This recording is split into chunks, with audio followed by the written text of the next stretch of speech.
how's it going? Hi. Happy Friday night, everybody. I'm so glad you came by. It's the end of the week. Weeks feel really weird these days, you know? It's like, it's quitting time, but quitting time's just going back over to the kitchen for a glass of water or, you know, whatever it is that you do when it's time to stop working. You know, we're all in that like weird work malaise if we're lucky enough to be able to work from home.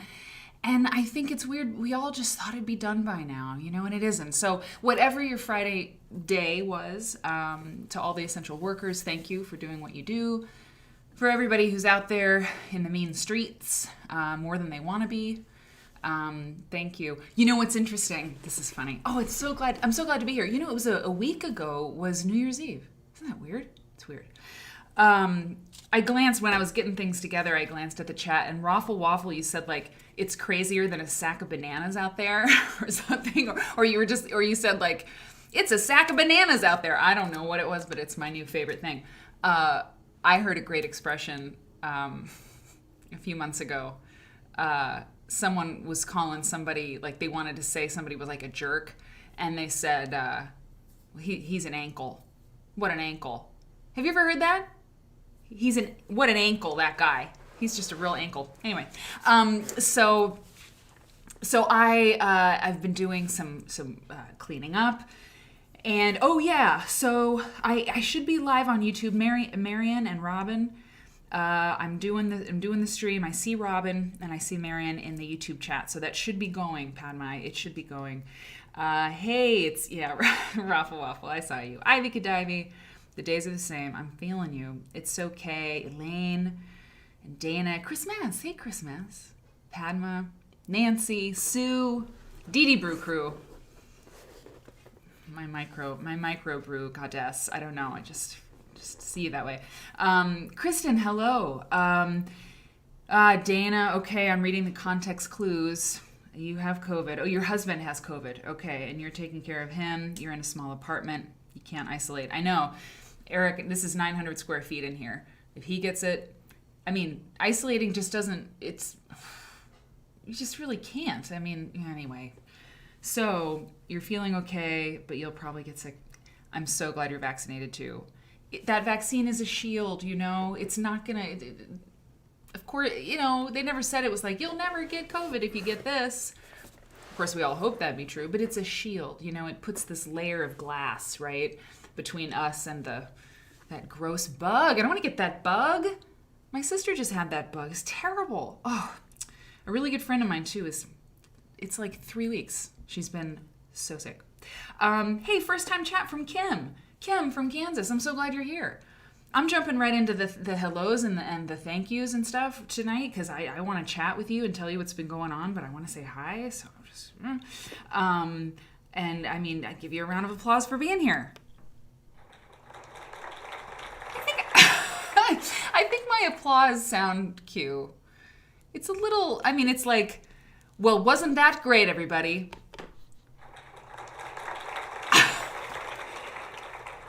Thank you. And next up we have, you know, it's a little bit anemic, I think. The police siren's great. But there's still that delay. Timing is everything. I gotta work on it. Anyway. Okay, but Kim, it's your first time in the chat. I'm thrilled that you're here and chatting. Okay, Debbie is saying, yes, we're on YouTube as well. That's so great. Okay, proud. And yeah, we are live indeed. Fiandor, I really like that. It's Friday night in the Quilt Library. It's true. Tonight's a different kind of show. I haven't said hi to everybody, but I'll get there. Teacher Stitch and a nun maker from Pensacola. You're gonna work on a sweater? Oh, I love that. You're multi-talented. Tonight's a different kind of show. So on Quilt Nerd, I mean, it should be abundantly clear within like the first, like after the intro, like when I'm saying hi to people and telling you about what's going on and calming down, you know, I need to kind of chill. The intro helps me do that, but it's abundantly clear within a few minutes of watching the content of this show that the title says everything. We are nerds about quilts. We totally dig them, and we look at them and study them, and there's this whole world of scholarship about quilts, and it's like, really, quilts? If you're not in that world, you just don't I don't want to say you don't get it, but you don't get it. But then when you start to look a little bit closer, you see that quilts are all of these things. Their history and their like, women's history specifically, and the history of like oppressed people who couldn't write down their history with a paper and pen for whatever tragic reason, right? So people put their whole lives into their quilts and they tell stories and they're just really fascinating. Their art and their craft, and they just take you anywhere. We look at quilts from 1880 and we learn something about Victorian America, and we look at quilts made in the 1950s in Louisiana, and we learn something about that. And so really, quilt nerds are just nerds for life. They're nerds for life, but they're nerds like for life. We like to nerd out about the whole world, and quilts are just like the perfect vehicle to get us there. So I make quilts. Most of the people around here make quilts, but this is a different kind of show. I'm not going to teach you how to make quilts. I've done enough of that in my life. Never doing it again. Unless I really love you. But we don't teach you how to make them here. We teach you how to love them. Okay. Thank you. On Quilt Nerd, we don't teach you how to make quilts. We teach you why you should love them. Yeah? Something? We don't teach you how to make quilts. We teach you how to love them. Something like that, right? There's something in there. There's something. Okay. So tonight's different. And so I'm going to make sure I say hi to everybody. And, 5Z. 5Z, did you gift a sub? I'm going backwards through the chat, which is kind of interesting. It's just different. It's different for me. That is so cool. I love that 5Z is watching. That's awesome. Makes me feel good. Teacher Stitch is here. Cindy D. Bip is here. TGIF. Oh, yeah, totally TGIF. Rod is here. Hello. Rod Walker. Where are you hailing from? You don't have to say. But I just wonder where you are in the world. Myra, hello. And Scamper. Oh, Dana, I see your name and I'm just thinking about you. Scamper, are you new? Are you new here? I don't know. I feel like I would remember a name like Scamper. A little scamp. That's what Eric and I will call some cute little dog or something, like, oh, what a little scamp. Mother Nature, hi. It's so good to see you, Ivana. I saw you. And you know what, Ivana? You really helped me. Because if you do an early chat, if you like say, hey, everybody, just before the show kind of starts, it really helps me, because then as I'm setting up the screen, I can see where the chat box, like where the chat begins and ends, and I can, like, it's placed perfectly tonight because of you. So anytime anybody wants to, do a little a pre-show chat, please be my guest. And Nancy, and great. Okay. So, and 5Z is apparently in the room, and D. Marie. So, so here's what I want to say. And if 5Z is watching, you might be interested in this. So yesterday, let me go back. Today was kind of a long day. I got up very early, did a lot of good work, on things. I'm talking 5 a.m. early, my favorite hour of the day. So I got some stuff done. But then I did an interview for a podcast, and it was delightful. Quilter on Fire, okay? Brandy, she does this podcast, and it was really a great interview. But, those things take a lot out of you, and I expected it to be about an hour, but we went about 2 hours. This was fine. It takes that long. I had some tech trouble. She had some tech trouble. So it just happened that way. And so I felt kind of like, a little bit tired. Then I had a great conversation with my mom, and I went. So why did I say? I don't know. Well, yeah. Okay. Well, anyway, what I wanted to tell you is that I have done some deep cleaning in this place. And one of the things I did yesterday, why did I mention the podcast today? I don't know. But I did deep cleaning yesterday. And one of the things I did was like the medicine cabinet, we have a hallway deep closet cabinet kind of thing, and it's just it goes back so far that it's a problem, because you get things, you put things in the third shelf up, and it's way in the back and you never see it again. Well, I don't like that. No, I don't. Oh, I know why. I know I mentioned the podcast because Brandy was like, okay, here's the rapid fire round, and she was delightful, and you should listen to her podcast, Quilter on Fire. And the reason she's called Quilter on Fire is because she was a firefighter for most of her life until she retired. And she's like 50, but she was a firefighter. She fought fire. She was a firewoman. And now she makes quilts. and she's great at making quilts, and she's so cool. She was a firefighter. I mean, I just love us, okay? So anyway, so she was like, what's the first thing you do if you didn't have anything to do and you had all the time in the world and nobody needed anything from you? What's the first thing you would do in your quilt studio? Like, what would you work on is sort of the implied question. But it was, what's the first thing, you would do? And I was like, oh, I would clean. I would clean it up. I would organize, I would like vacuum. I'd get out the Dyson. I would like organize, because what my mom has always said to me, which is true, this is quilt related. If you tidy up your space after you're done with a day of sewing, or after you're done sewing for a little while, tidy up where you're working. Not because you have to be fastidious, not because, you're like, whatever. But because when you come back the next day, the next time you're going to sew, it's really nice to sit down and do it. You don't have to like remember where something is, and you don't have to wade through like a bunch of stuff. So that's good, and I think that's really true for my desk. I try to do that. And so anyway, so I'm cleaning the medicine cabinet, all the things in there. And I find like we have so much lotion. I have props to show. We have, I mean, there are a lot of these, and some of them are full, but some of them are not totally full. Okay. Well, I have no New Year's resolutions, but as of yesterday, I'm going to be supple because I'm going to use this lotion, damn it, because it's going to go bad. I don't know if lotion goes bad, but old lotion smells weird. So before these pots of lotion, I mean, good Lord knows, I mean, it's just, anyway, I'm going to use it. I'm going to use it because I hate throwing things away. I hate it. I hate throwing food away, and I hate throwing, it's just money down the drain. So I have resolved to use these sort of half full things of lotion. I mean, we have like beautiful, I'm going to use some right now. That's right. Anyway, so lotion goes bad. Thank you, D. Marie.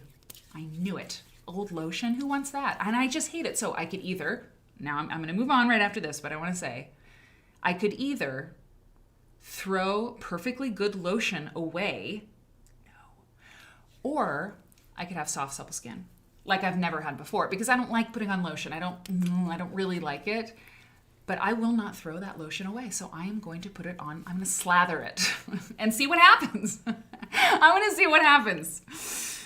A month of lotion. All right. Anyway, hey Sonia. Sonia's here from Texas. I'm so glad you're here. I'm going to be supple. I want to be supple. Have I ever been? I don't know. Maybe when I was like, I don't know, a baby. Like babies are pretty supple. Okay. So the deal is this. This Friday night is a little bit different because usually on the show, we talk about quilts, of course, but we talk about like different topics. Like I'll bring like, an intro quilt like I have behind me right now, but then we'll talk about like a bunch of different things. We'll talk about traditional quilts, or then we'll talk about, quilts in, like the like 2011, some amazing quilt from 2011, and we'll talk about the person who made it and whatnot. So we do that. But tonight it's different because there's a magazine I'm going to tell you about. Oh, I printed something off. I won't be able to, I like to read off of paper, but I might just have to read it off my computer screen. That's fine. There's a really special publication that was made for quilters for a very long time. It was called Quilter's Newsletter, and I'll read to you about Quilter's Newsletter and its demise a little bit. But, anytime you have like a really powerful subculture, there are publications that attend it. Sometimes the publications create it, right? Like Oz magazine in the late 1960s and 1970s. I mean, this was a magazine that really shaped, the subculture, right? Of, I think it was in London that it was made and stuff. You think about, the zine culture of the 1990s. You think about Pravda, right? The Russian propaganda paper, or were they the resistance? I don't know. But you have newspapers and magazines that Rolling Stone, okay? Sassy magazine. Publications shape culture. Newspapers books too, but especially periodicals. And so Quilter's Newsletter was one of those magazines that, it just really, it gave an identity, I think, to the quilt makers who were in the United States. It helped galvanize this group. It helped define this group of people, these people who were making quilts and who were interested in quilts and who didn't know they were interested in quilts until they saw Quilter's Newsletter. So it started in 1969 by a woman named Bonnie Lehman, Lehman, 1969. And she was at her kitchen table, and she was this young woman, and she had kids, and she was into quilts, and she was like, there ought to be a magazine. And so it was a newsletter. And she started it there, and then it would go on to be, I don't know, I think maybe my mom's magazine was maybe the best-selling quilt magazine of all time. I don't know. I should call my mom and ask her. But Fons and Porter's Love of Quilting was a super big magazine. But in terms of longevity and awesomeness, I'm sorry. Quilter's Newsletter was incredible. My mom and Liz's magazine was different. And I talked to my mom earlier today about Quilter's Newsletter, okay? So I have things to share with you from my mom. But the thing to say is that this show tonight is different. It's different because usually we're switching things up, we're doing this and that. But tonight we're going to read an issue of Quilter's Newsletter. And that's what we're going to do. I have it all. I'm so excited about the format and the visual format. I think I've got it real good. And I've got it so I can draw on the screen and stuff. So I can zoom in and circle something. Because there's some pages with a lot of text on them and no images. And that makes me very nervous as a magazine editor. Images are so important to me, the visual experience, right? I'm a magazine editor at heart. I've made magazines and my whole life. When I was a kid, I was making magazines, So pictures are so important in a magazine. But there are pages of Quilter's Newsletter magazine, and we're looking at a vintage issue, okay? A vintage issue of Quilter's Newsletter. We're going to look at this one, 1986. Oh yeah, it's green. Look at that. This cover. Yeah, I don't know if you can tell. You can't. That's cool. It's translucent. This was it looks so groovy. That looks so groovy. Oh wow. Oh my God. What's happening? It's so great. It looks like it's vellum. That'd be cool. Anyway, you'll see. You'll see on the cover because I've scanned it in for you. But we're going to look at this, vintage magazine today. And there are some pages that don't have any pictures in them. So it's very, I'm nervous because I don't like showing you a page with no images. But it's a scan of this piece of history. And so, if you're really a quilt nerd, we'll know. We'll know tonight if you really are. And I bet you are. What's really, really cool is that it's just going to blow your mind. I like discover things with you all, so I didn't read every page of this, not by a long shot, but I scanned in at my little printer over there, faithfully, dutifully scanned in every page.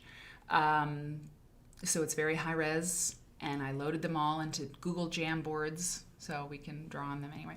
So we're going to do that. And before I do that, I'll tell you about the quilt that's behind me. There's always a different quilt behind me to start every show.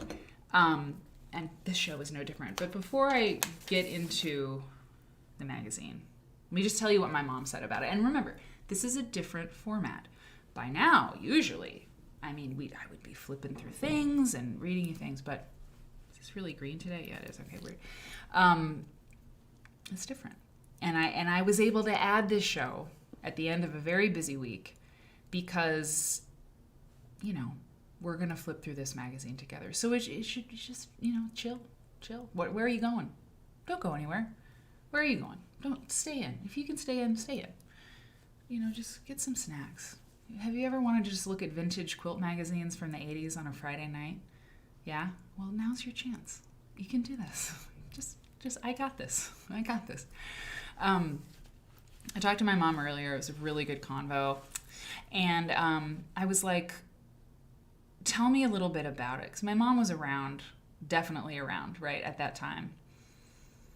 And one of the first things she said, she might be listening right now. She's working on finishing a quilt of Quilts of Valor. She's working on a Quilts of Valor quilt, and those quilts go to veterans and people touched by war, right? To say thank you for their service. Quilters are the best people on the planet.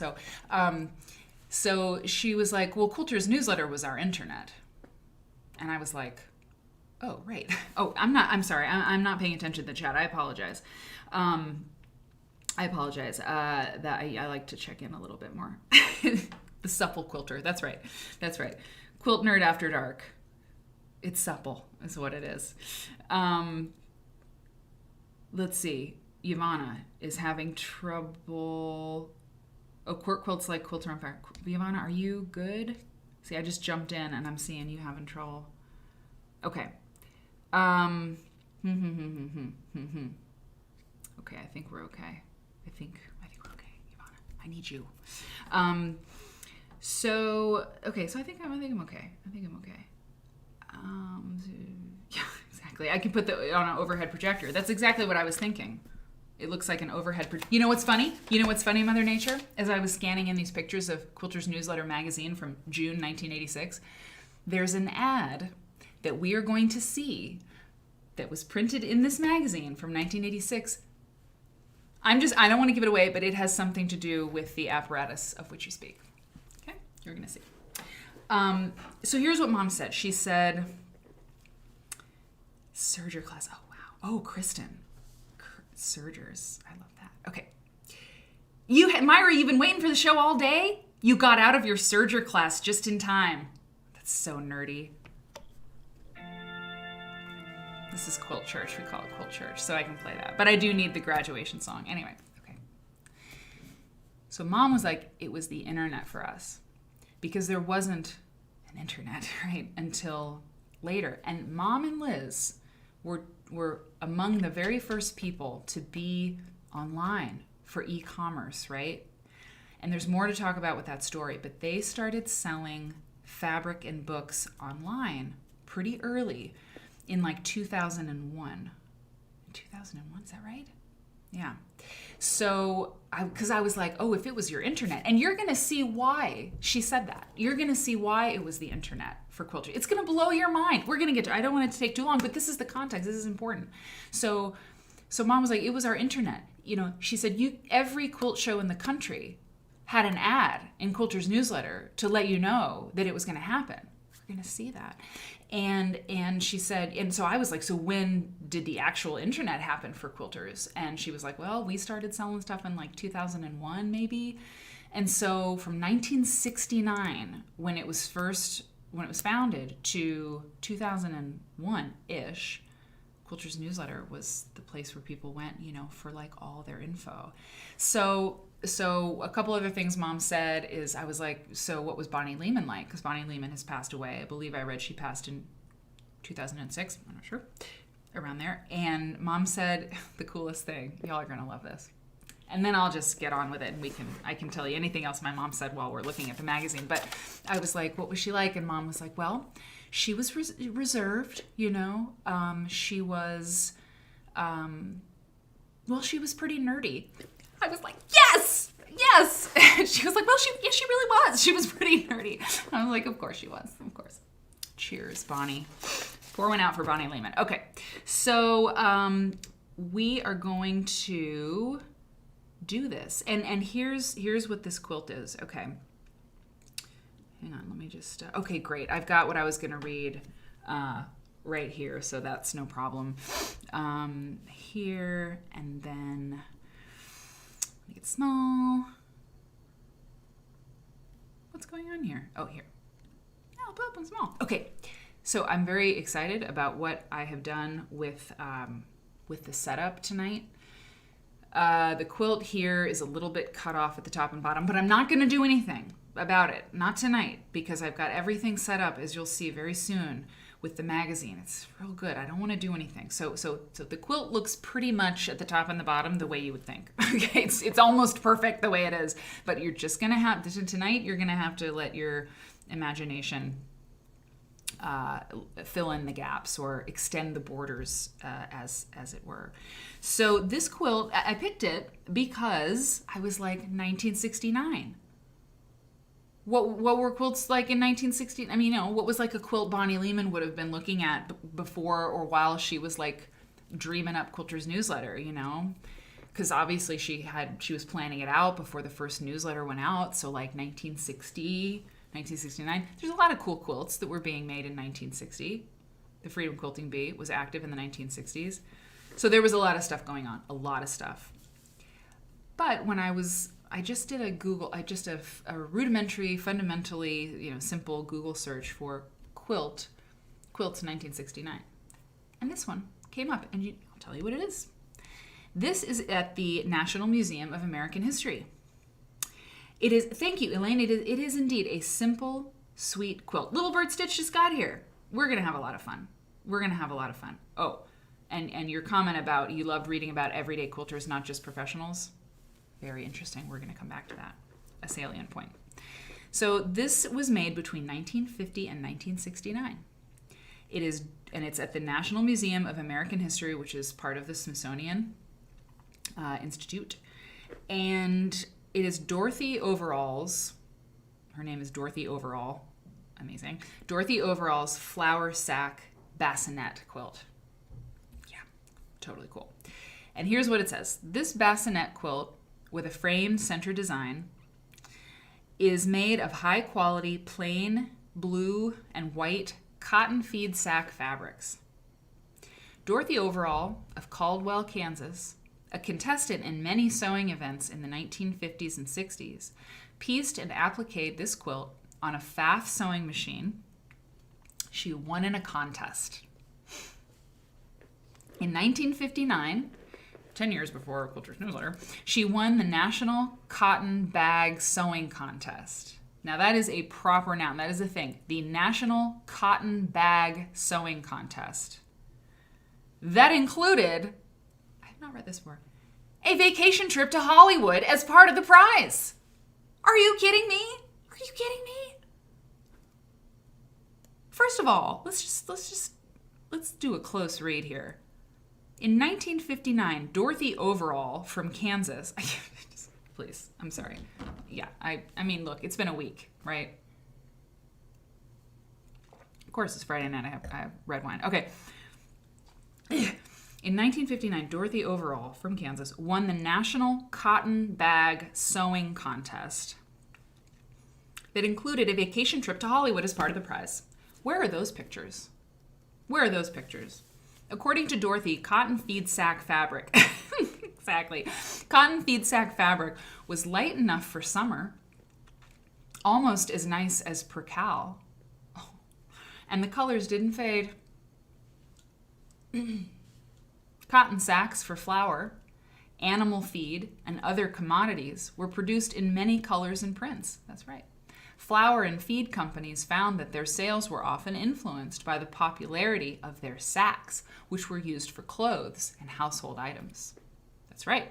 That's true. And I used to think in my early nerdery, when I was just a baby nerd, that feed sack and flour sack quilts were really a thing of the Great Depression in the 30s.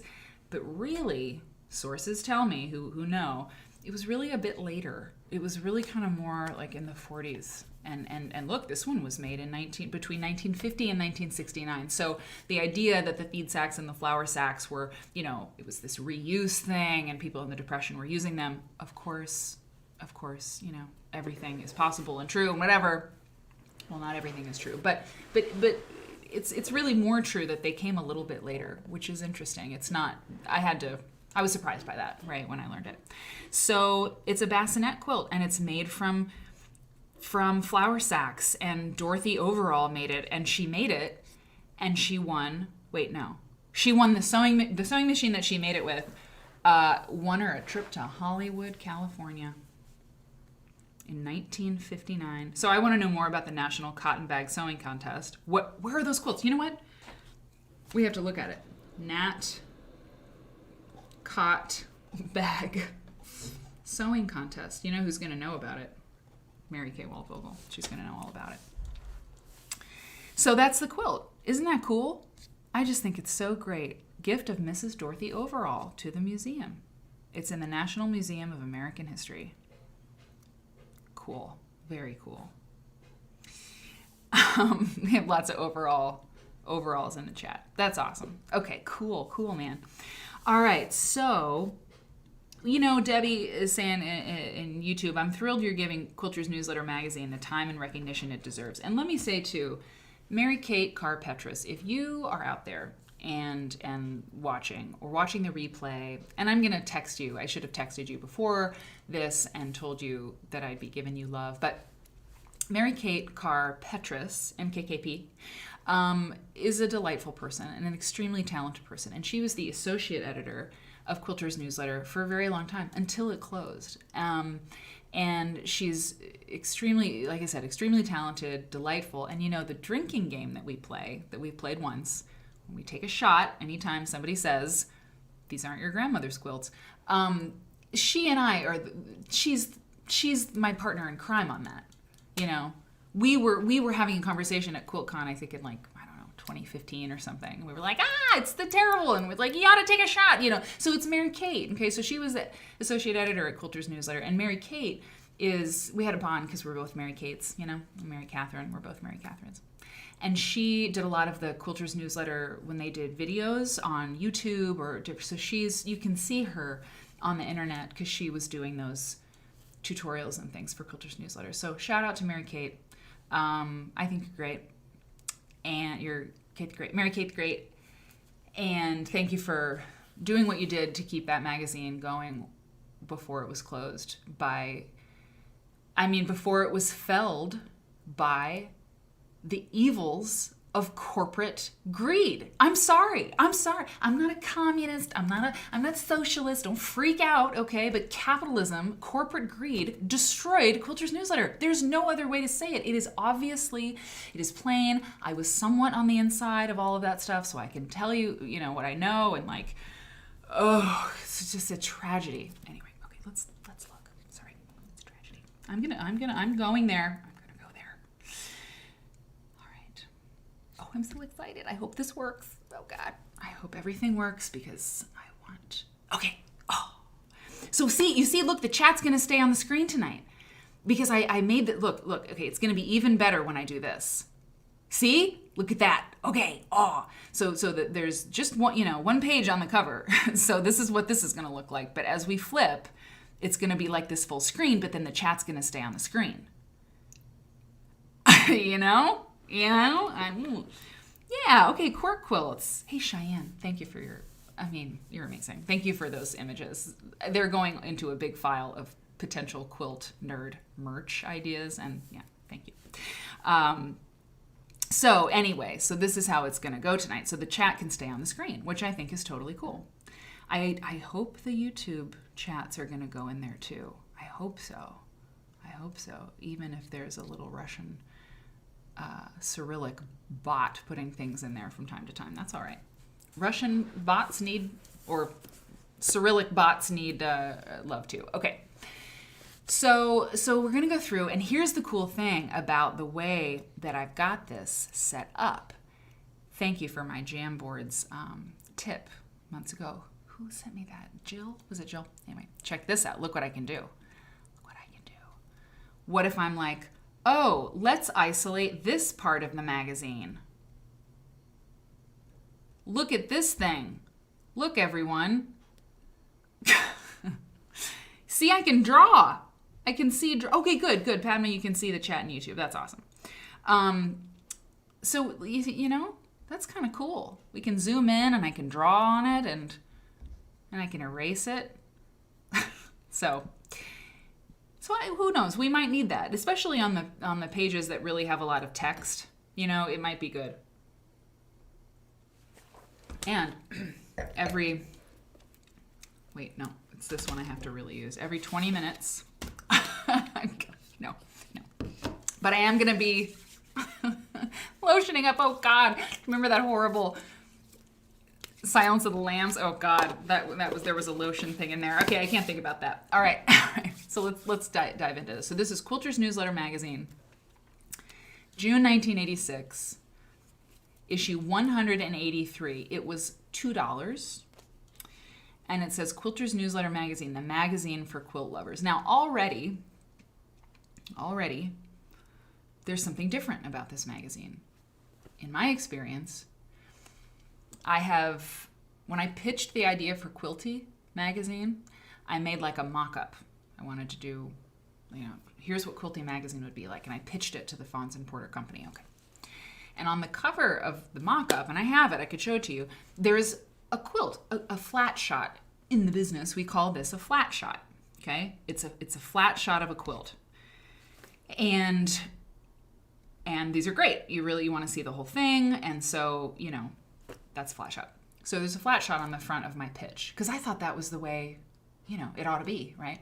But most quilt magazines these days, I don't know when the last time was I saw a flat shot on the cover of a quilt magazine.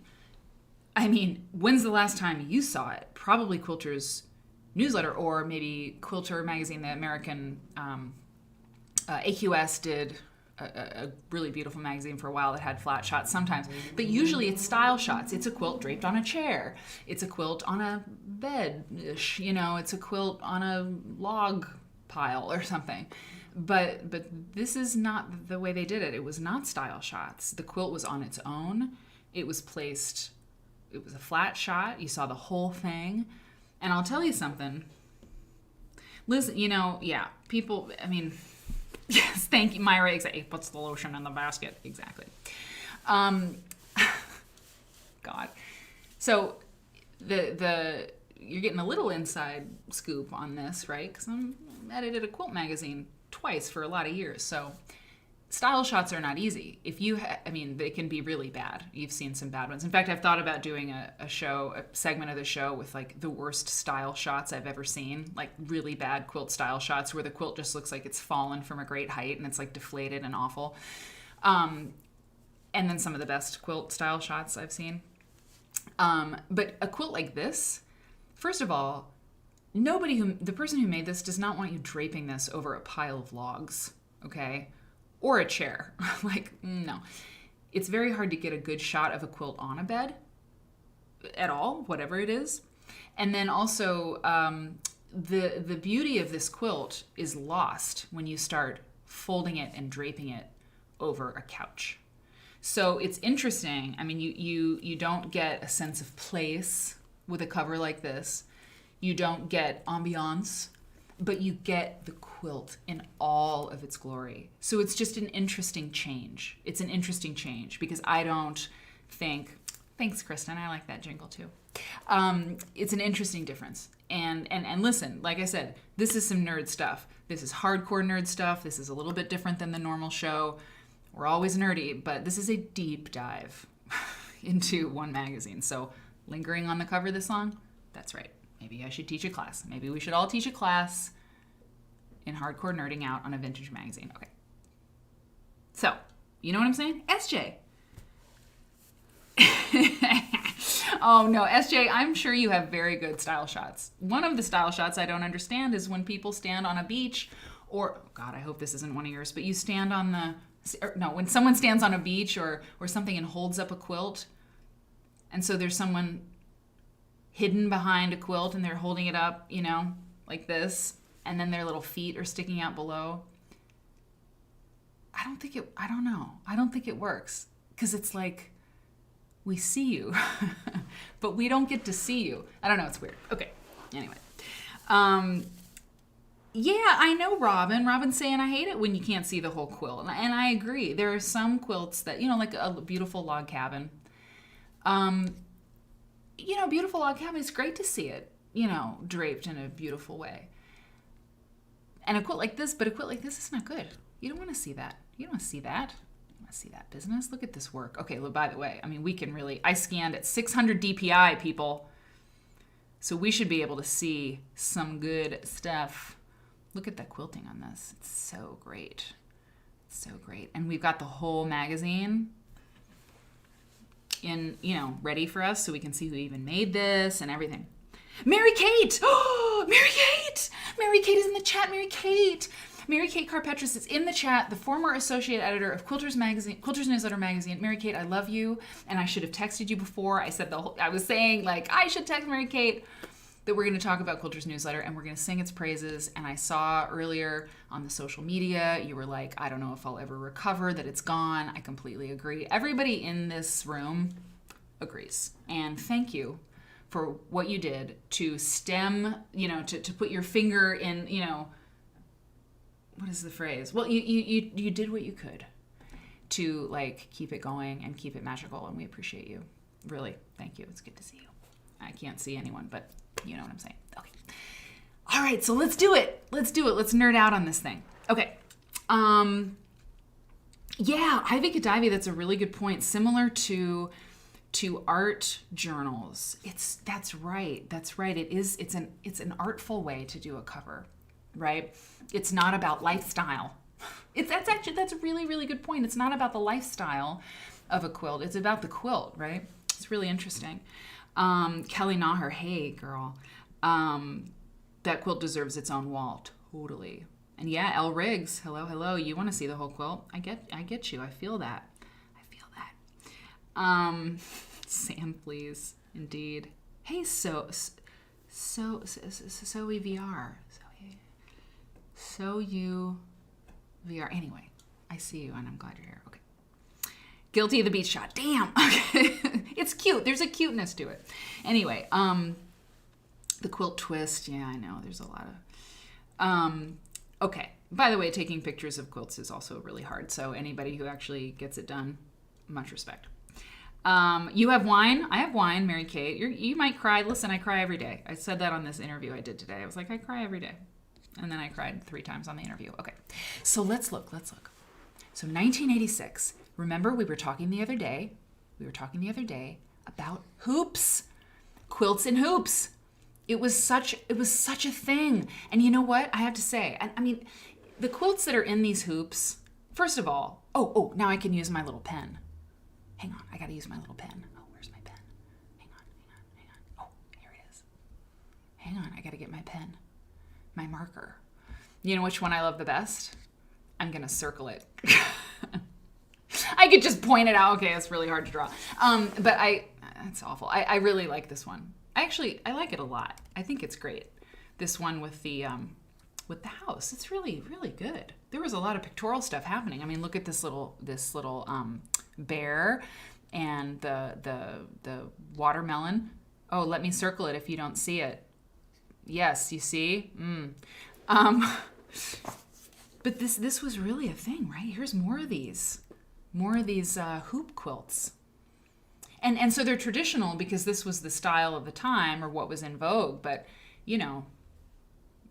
let's do it again. Modern quilts and hoops. And someone was saying that this is happening, that that they have seen like modern style or contemporary style quilts in hoops, mini quilts that are framed by hoops. I think it's fabulous. It's great. It's ready to hang on the wall. I mean, who does not want to see like a terraphonin hoop objet, right? A Luke Haynes hoop quilt. Luke. Somebody out there, making it. Oh, look at this. The gossips. Oh, wow. Is this problematic? No, it's perfect. Look at this. The gossips. Can I get any closer? Can I? No, I can't get any closer than that. I better circle it in case you can't see it. That's the gossips. Interesting. It's a good use for orphan blocks. Totally. Wait, Myra loves the coffee one. Hang on. Oh, there's cider. That's Dee Dee Brew Crew over here. Get the cider. Old friends. That's got some cross stitch or something. Where's the coffee? Oh yeah, look at that, the coffee. And see now for the set that, for the time, now you need like a Chemex, one of those Chemex coffee, those super snobby coffee things, and like a almond croissant. I don't know. Look at that. They even have, I better circle it so you can see it, little ruffles on the window. It's pretty great. Okay, so then Quilter's lapel pens. Look at that. Gold tone and enamel, slightly larger than shown. That cat looks, I'm sorry, it looks stoned. I'm sorry, it just does. Okay, tote bags, but look at this. Okay, this is what's different. And you know what? I said earlier, and I think on the yesterday's stream, that I was going to scan a couple issues of Quilter's newsletter to look at, and I do have another one scanned, but I only loaded one into this particular program, and we can look at the other one, but something tells me we're not going to run out of time. I mean, come on. But look at the difference. I mean, looking at these old magazines is so great because you get ideas. They're not obsolete. I mean, this particular like tote bag like design, and if you're a quilt maker, if you go to shows, if you're a person in the world, okay, you need a tote bag. Everybody has a lot of tote bags now because everybody started giving tote bags away at some point, and now the world is full of garbage because they're tote bags instead of plastic bags. But anyway, but these are really useful, you know, if you for so many reasons. And this has like this handle, right? Is this like a different kind of handle going on? But I've never, you know, I don't see bags like that. I don't know. Handbags change styles, right? So tote bags change styles. Like, I don't know. People just start making the same bag all the time. Well, there was a bag made in 1986. It was totally cool, and it had like a rod in it, or I don't know. It's interesting. Okay, I'm very animated tonight. Hey, you know what, Myra? Listen, we have a Chemex. It's a different show. I'm going to pause more. I told you. Just like I need to use the lotion in this house, we have some coffee. We have very, very good coffee. I'm almost out of tea. I'm a tea drinker in the morning. I'm not going out to buy any tea when we have perfectly good coffee in this house. We have a Chemex. I think Eric's used it 3 times. Well, I'm going to use it. And I'm serious. If you have, I would love some tips on the Chemex because I don't know how to use it, but I have beautiful coffee beans. I'm going to switch to coffee. I'm going to use those coffee beans. I'm going to have it every day. I'm not going to go buy tea when we have great coffee to use. So I'm going to use it. So I'm going to use the Chemex in the morning. I'll be a coffee drinker for as long as I need to be. I'm not throwing away perfectly good coffee and buying tea. Okay, look at this. Okay, founder and editor-in-chief. There's Bonnie Lehman, okay? Bonnie Lehman. Wow, publisher George Lehman, her husband. I didn't really know that. You know, Mary Kate, you can, anytime you want to throw any stuff. Okay, SJ said, Mary, no shade, but didn't she used to have the same hairstyle as the gossip on the left? Hang on. I don't want to make you dizzy, but we got to go back down here. Yeah, it's totally my hair. Okay. But I've had every hair. I've had all the hairs. I've had so many different hairs. Okay, look, Judy Martin. Look at this. These are some OG names. Judy Martin, senior editor. Mary Lehman. This is, there are many Lehmans, right? I think Mary Lehman, didn't she become, she became editor or something, but Mary and Bonnie, did they write a book together? Anyway, another mother-daughter team, the Lehmans family affair. Who else do we recognize here? Barbara Brackman, contributing editor. I'm sure there's other names that you all know that I'm missing here. Jane Burnett, why does that sound familiar? So interesting. Okay, yeah, and the binders. Hey, Susan Kelly. Hey, Trace. It's good to see you. Yeah, these binders. Look at this. You didn't have PDFs, okay? You didn't have PDFs. You had binders. You know, who has those anymore? Binders. Keep your valuable collection of Quilters Newsletter magazine and our sturdy custom-made binders. I love that. I mean, I think that's great. Magazines are a pain to stack and you know, yeah, you need a binder. I love that. And look, cumulative index. Quilters Newsletter magazine index lists all the hundreds of patterns published in its first 16 years, 1969 to 1985, and categorizes them into applique, piecing, cross-stitch, embroidery, quilting, medallions, with block sizes for each. I mean, wow. Mom said that too earlier today. She was like, we have the index for the Quilters Newsletter, and she's like, index is a big deal. Like, that's a huge project to put together, and they did it. Quilts and Other Comforts catalogs. You'll have a quilt shop in your living room when you get your copy of the newest Quilts and Other Comforts catalog. It's every quilter's wish book. 32 pages of quilt patterns and products in glowing color to tempt and delight you. It includes for Quilters Newsletter readers only. $1.25. It's a catalog. No online shopping. It's 1986. Okay, and then look, and for this index thing, order form on page 35 for your convenience. Okay, we gotta get going here. Okay, there's so much in this issue. Features 8 quilts and news from the New England Images 2 show. Quilt making around the world. Denmark. So they're taking us to Denmark. I think that's something I mentioned the other day. Bonnie Lehman was an amazing editor. I just think she was so good. She had such great ideas for content. Of course, it was a whole team working together, but there's just such interesting stuff in here. Reader Quilt Show at the seashore. That's a quilt. Someone made that quilt. 2 people walking on a beach. It's very 80s to me. Textiles in English museums. They talk about the American Museum in Britain. There's patterns. We'll see some patterns in here. Barbara Brackman does Arizona patterns. Oh, this is nerdcore. This is quilt core nerdcore stuff. Look, Jeffrey Gutchin. Look, you remember him? This amazing guy who built music studios and played with taught Stevie Wonder how to play the piano or something like that. I mean, this guy, he wrote a column in Quilters Newsletter magazine. It's crazy. It doesn't make any sense. Yes, exactly, Mother Nature, exactly. Ivy Kadivi, we used a waxer for paste ups. Yep. No color catalog online anywhere in 1986. Exactly so. Exactly, and there's Bonnie Lehman. So, here. Okay, so here's something here, and there's no way I'm not going to read all this to you. That's crazy. But I glanced at this, and let me show you. What. Look at this. Listen to this. This is when you're who was knitting a sweater tonight. Like, just focus on your sweater because I got to read you this. So there's not going to be anything to look at. But look at this. So 1980. So many of us belong to quilt guilds, right? I'm a terrible guild member. I belong sometimes, and then I forget, and I don't, and it's bad. But look at this. So one of the great things about quilt making is that it can offer so much peace and relaxation and self-gathering time. Sorry, this is Bonnie Lehman's letter from the editor. And self-gathering time to the solitary stitcher. Or it can offer so much stimulation and excitement when practiced in a group.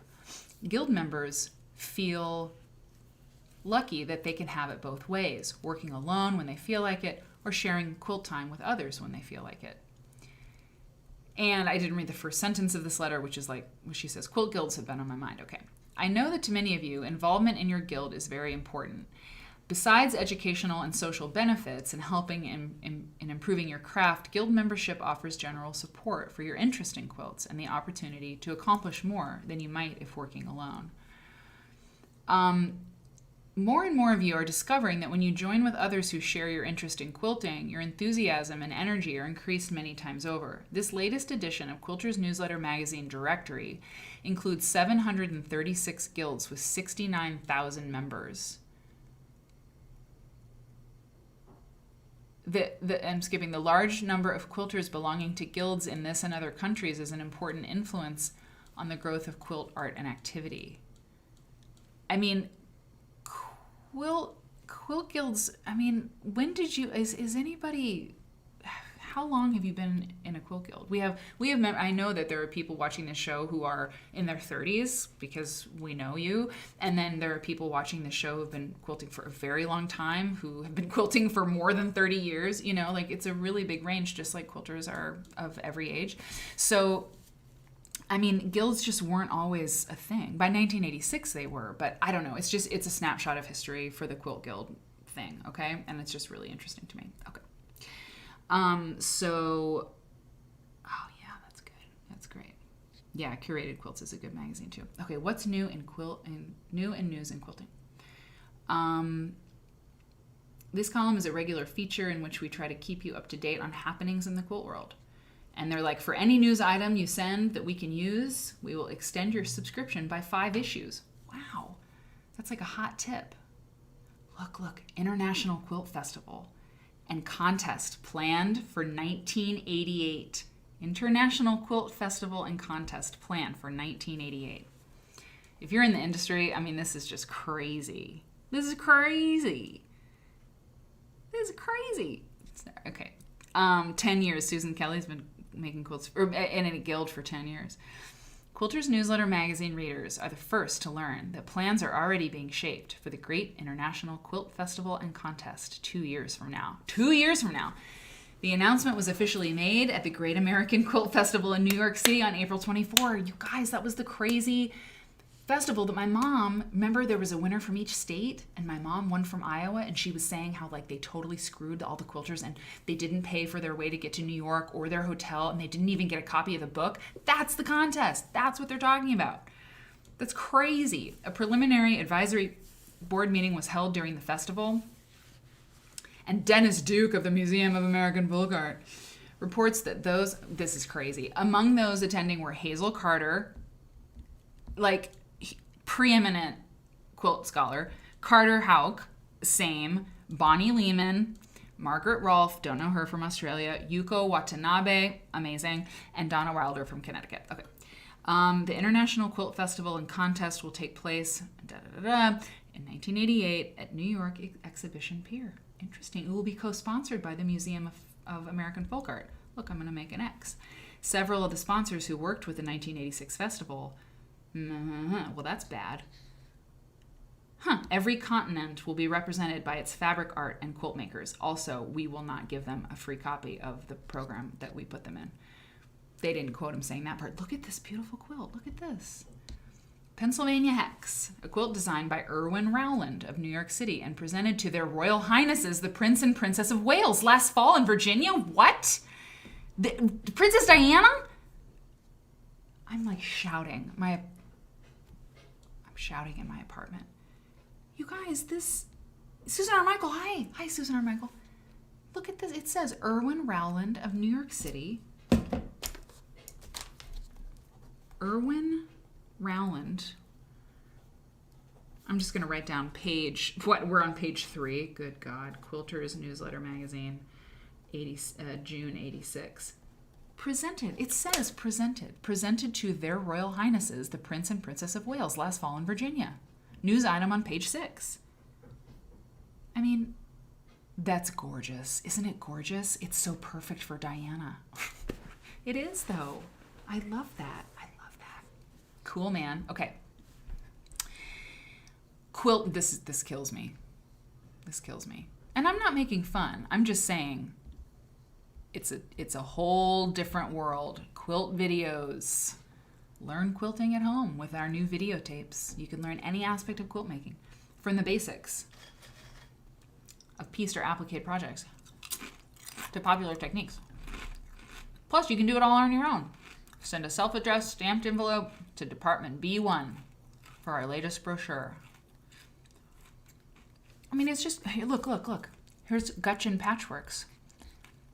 Oh, my drawing's really bad. But you remember, Jeffrey Gutchin and Beth Gutchin had their own patchwork, their own fabric line, right? For a long time. Well, that's their ad. They took out an ad in Quilters Newsletter. That's how they got the word out. Wow, okay. Georgia Home for Children sponsors unique quilt project. This is adorable.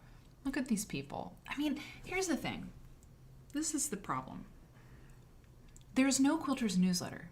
There hasn't been one since and Mary Kate, you obviously like love and nothing but love. You were one person, right, at this magazine as it changed hands like 5 times, right? And you were one person working in this machine, this corporate machine. You don't have to comment on that. You can whatever you want. I don't want to tell your... This is my truth. Okay, this is my truth. It was a corporate company that Bonnie Lehman was a person, a woman, right? It was a family. Like these, it was just like with my mom and Liz. They started a thing. They eventually, many years later, did what the American dream says you're supposed to do. They sold their business, right? And the company that bought their business, it was a company. It was a corporation. And so they see this brand and they want to they're like, cool, is it for sale? And, the person who owns it, the thing is like, well, yeah, actually, I'm really tired. I'd love to sell this thing that I made my whole life, But the company that bought Quilters Newsletter / Fons and Porter, they don't know what they're doing. They have the soul is gone. The soul is gone. And I just feel like and people said it in the comments earlier on, it just changed. And Fons and Porter's love of quilting changed. And I couldn't say it at the time. And I fought to do what I could do in my dumb little way to make it, good. But I mean, it's just when you take out some of the heart of a thing. My point is, where are the pictures of like the cool quilt projects that are going on? I mean, I know there are some, but Quilter's newsletter came out every month. Curated Quilts is quarterly, Quiltfolk is quarterly. It's a different vibe. And it was different. It was different. And I just don't think there's anything like that, is there? I mean, there's the internet, but there's still no Quilter's newsletter on the internet. Am I missing something, Court quilts, F&W cost a lot of quilt lovers their jobs. Yeah. F&W was the company that bought Fons and Porter. I mean, I just cannot tell you how thrilled I am to be able to speak freely about how much they suck. They suck so much. I don't say that about a whole lot of things, but they're the literal worst. It was very difficult to be in that environment. Because they just didn't care. And you could tell. But let's keep things positive because we're looking at this really awesome magazine. Look, art, hand-drawn art. It's so great. Get all 324 DMC colors. DMC. They're still around, right? I think this is floss. This is embroidery floss. So I don't know about that. So are for the floss folks, is DMC still a major person? Yeah, Kristen, you like this? I hope so. I mean, it's a very different format where, I mean, we're just going page by page on a magazine. I hope it's good. I hope it's all right. It's different. Fray check, that's still a thing. Still using fray check.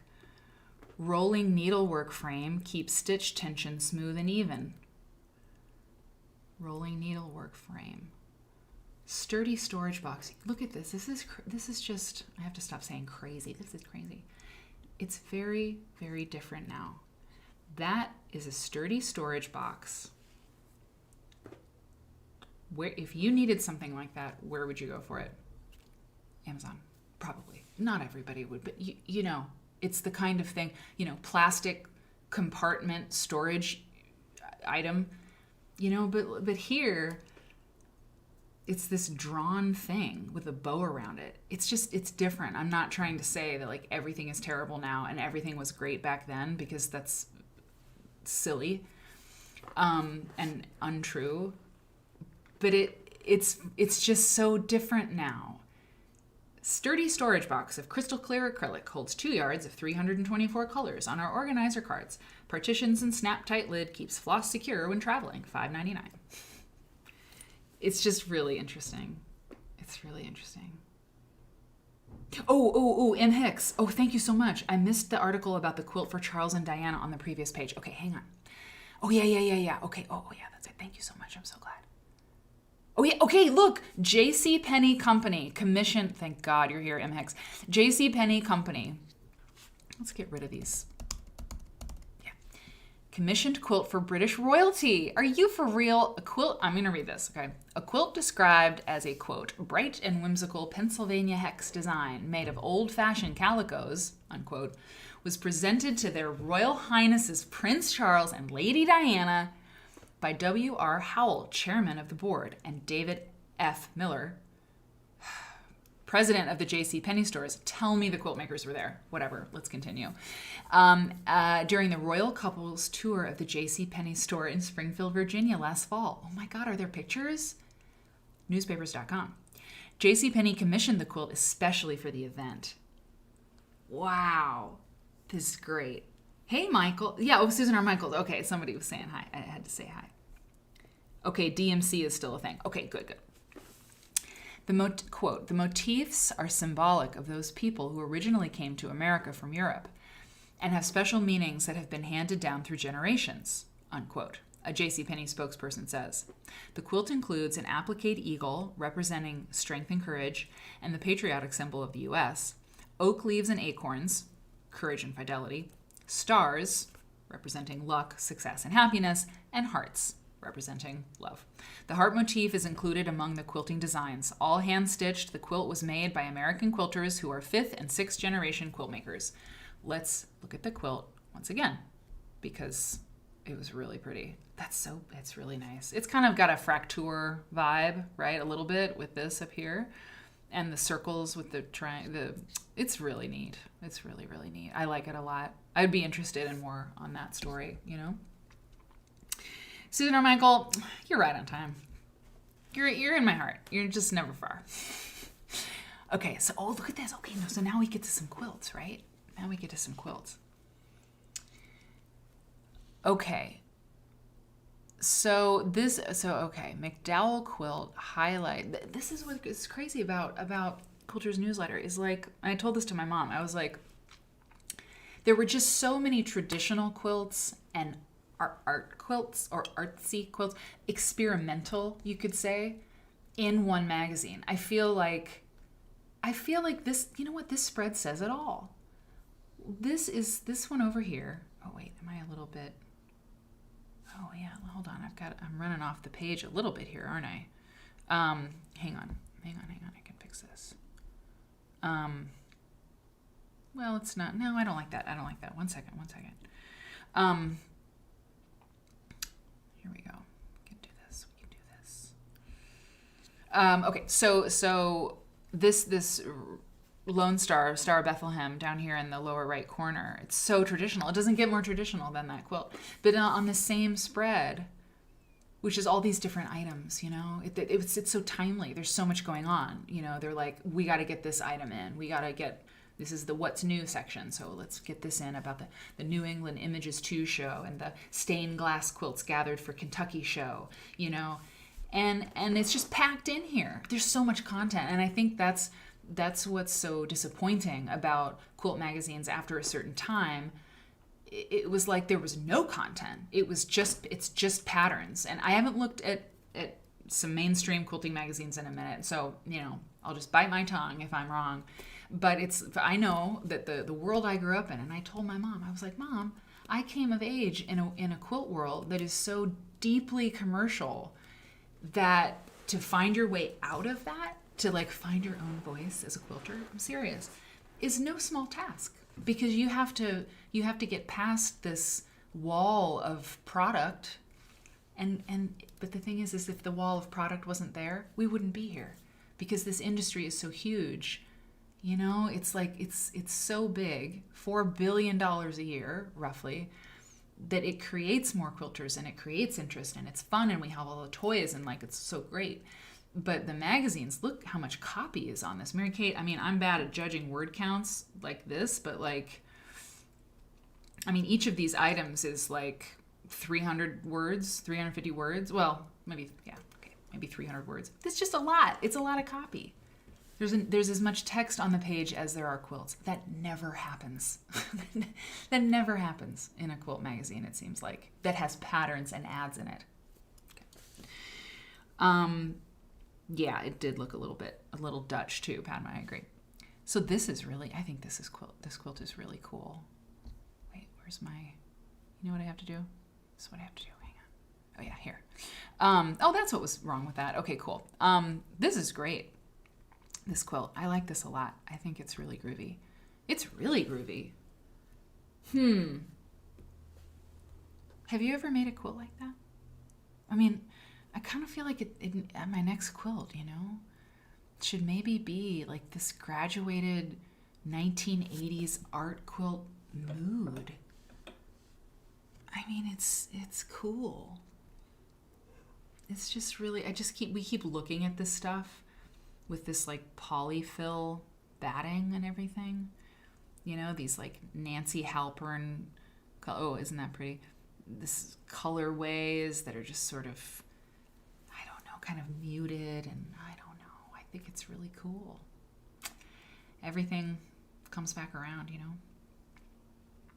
I like it. Okay. Huh. New England, The Unveiling of a New Quilt by Ruth B. McDowell. Do you know that name? will be a highlight of New England Images 2, a 10-day quilting exhibition sponsored by the New England Quilters Guild. And then down here, I just noticed the show will include a display of antique quilts from each of the New England states, lectures by prominent quilters and quilt experts, quilt making demonstrations, and vendors of quilt supplies, quilts, and other quilt-related items. In conjunction with New England Images 2, the Public Theater at Soldiers Field in Boston will present the play The Quilters, beginning June 11. This is a golden age. I just feel like it's a golden age. I mean, there's plays and exhibits, and I don't know. That's pretty cool, too. Ruth is awesome, masterpiecer. A masterpiecer. I like that. Ruth McDowell. Is that what they said? Ruth B. McDowell. Yeah. I gotta write that down. Ruth B. McDowell. I feel like I've heard that name for sure, right? Cool. A delightful small exhibit in Covington, Kentucky in April. Society was the exhibit organizer, and it combined the quilts with 9 exquisite examples of real stained glass from the local Reardon Stained Glass Studio. That's awesome. That's awesome. This gave the viewer the opportunity to compare techniques in fabric and glass, as well as the vivid and often luminescent colorings of each. Oh, the earliest quilt dating from 1967 was Ernest B. Haight's Nebraska State Centennial quilt. That's at the Quilt Museum, the International Quilt Museum. His inlaid piecing of the black leading between colored pieces is a different method from the other examples. Oh my God, that's so awesome. They did glass and quilts together. I love that. That's so creative and cool and different. New Jersey quilt maker. Hold on, just one more thing.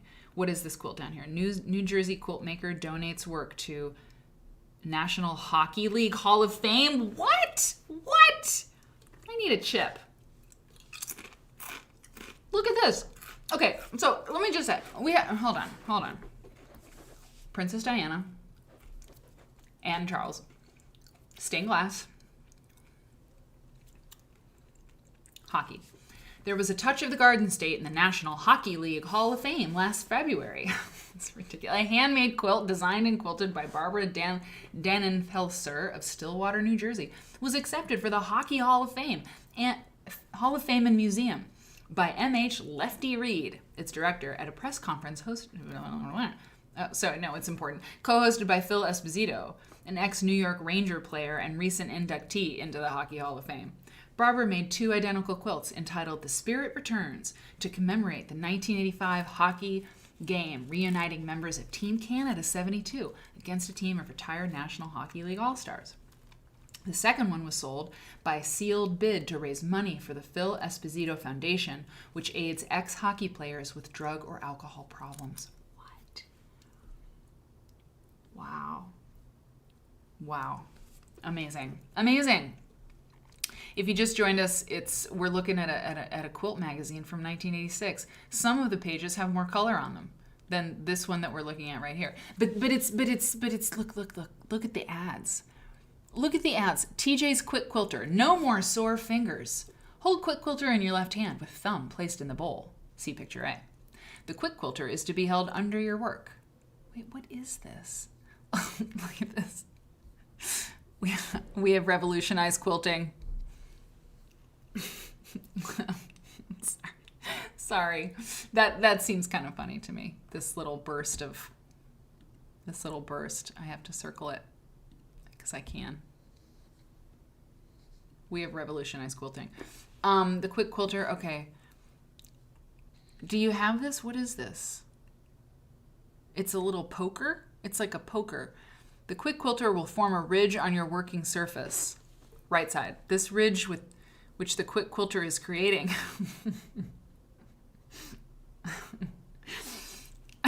Sorry, the copy is really funny. I'm sorry, it's really funny. Hold Quick Quilter in your left hand with thumb placed in the bowl. See picture A. The Quick Quilter is to be held under your work. Use slight pressure on the Quick Quilter to push the material up. The material should be held taut with hoop or frame. Picture B. This will form a ridge on your working surface, right side. This ridge, which the Quick Quilter is creating, in case you forgot or didn't understand, will help you make tiny stitches without sticking your fingers. I mean, that sounds pretty good. The needle will hit the quick quilter and slide over it. Now gently glide the quick quilter ahead of your needle and you will not have sore fingers. Picture C. It's a must-have. Fraz Noel says it's a must-have. I mean, look, I stab my finger a lot. Eric and I will be watching a show and I'll be sewing and I'll, exclaim, ow, ow. So, I mean, it's a spoon doohickey. Yeah, exactly. A spoon doohickey. Okay. So here, the one thing I want to say about this is just contests in the news. Look at all of these contests. I mean, look at all of these. So, and this is my question. As I was scanning the stuff together, or putting it all together, where do you know about contests? Like, for people who enter contests, and Mary Ann, it's late over there in the UK. I don't think we have our UK friends here, but yeah, it's a good question. So, how do you hear about contests? That's the thing about Quilter's newsletter. It was one place. It was one place where you got all of this information. So if you are a contest person, do you just like hear from guilds and stuff? Like there's the biggies, Festival and QuiltCon and, Paducah and all that. But like, this is this huge list of contests. And where do you hear about it? I mean, are there that many? I don't know. It's so interesting to me. Calendar of events. Calendar items should be in our hands at least 2.5 months prior to publication date. Fairbanks, Alaska. Fiber Expressions 86. These are exhibits, and like shows. Bella Vista, Arkansas. Sesquicentennial Quilt Show. Bella Vista United Methodist Church. I mean, it's just shows, and people plan and they send their thing and they get listed in Quilter's newsletter. I mean, I don't know. I just don't know where else you're gonna get all that information, right? These days. 3 new books for quilt makers in search of. Okay, here's a pattern. Here we got a pattern. Okay. Templates. This is new. I mean, this doesn't happen like it used to,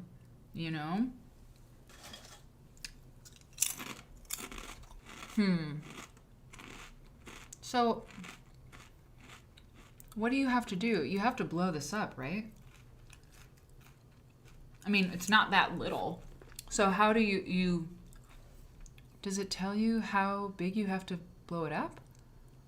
I mean, what's the scale? How does this work?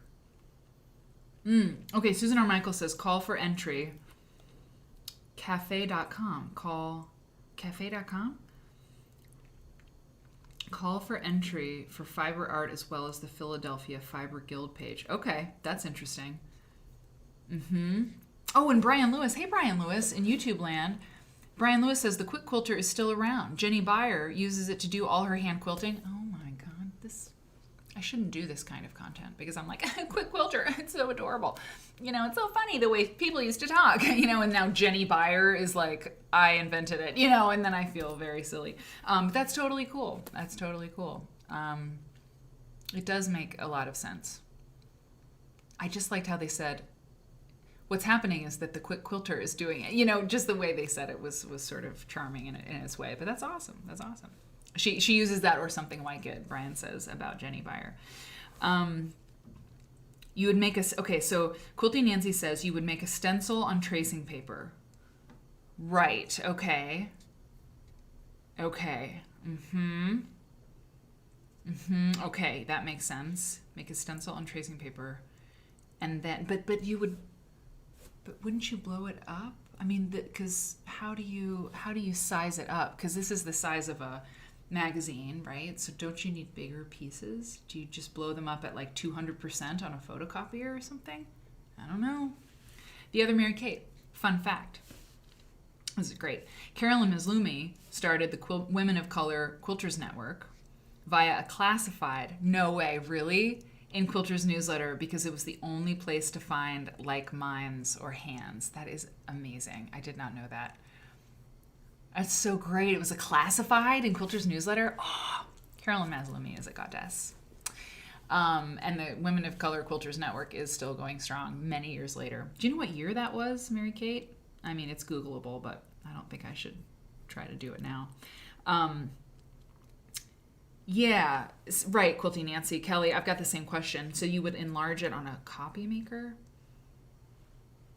Yeah, exactly, Raffle, but they're so little. I found my earrings. I did. I found my earrings. Nostra Quilts. Hi, by the way. Yeah, I found them. The day after New Year's Eve, I found them. Oh, look at this. Okay, so this is the Danish thing. She looks so Danish. I mean, it looks cold. I don't know. This is great with her hat. Quilt making around the world. Delightfully different in Danish. I want a Danish. Anne-Marie Harrison of Denmark stands by her garden gate with the bridal wreath quilt she designed. That's really cool. Look at that. I really like that. That is a very cool design. That's very cool. I'm into that. I keep going off the frame here. Hang on, I've got problems with this. Okay. I think that's really neat. That's really neat. The way it looks like a flame or something, you know? It looks like some kind of flame. Okay, a nun maker, by the way, says that the templates, the block is 12.5 inches, so those templates might be spot on. I think you're right, because they would have said there, you know, enlarged to whatever size, right? So they must have been right. Maybe it looks small on my screen. It probably does. And Mary Kate says of the Women of Color Quilters Network, maybe founded sometime in the 80s, and she's got it around there somewhere. Yeah, that sounds about right. But it's certainly findable, right? This is really cool. You know what I found today? This is obviously a paper-pieced block, right? I'm not making that up. There was a magazine called the Paper Piecers magazine. The quilt. It was a magazine that was for paper piecing patterns only. I was like, that's how you know you've got a really robust industry where one like specific technique gets its own magazine. It's crazy. They're available on eBay. I almost bought a bunch of them, and I'm like, Fons, just stop. So there's this delightfully Danish lady. I mean, all of this is interesting. You know, it's all really interesting, but we can't read everything. I mean, look at this. For shop owners and teachers only. Oh, wait, hold on. Wait. The 1986 Summer Quilt Market. What, in Los Angeles? Summer Quilt Market in Los Angeles? Dale Burdett presents Old and New Quilt Review, featuring a delightful complimentary light buffet and a quilt exhibit, plus an opportunity to meet many of the Yours Truly authors, the Yours Truly publishing company. My mom's first book was published by Yours Truly. I think that was, who was that? I forget.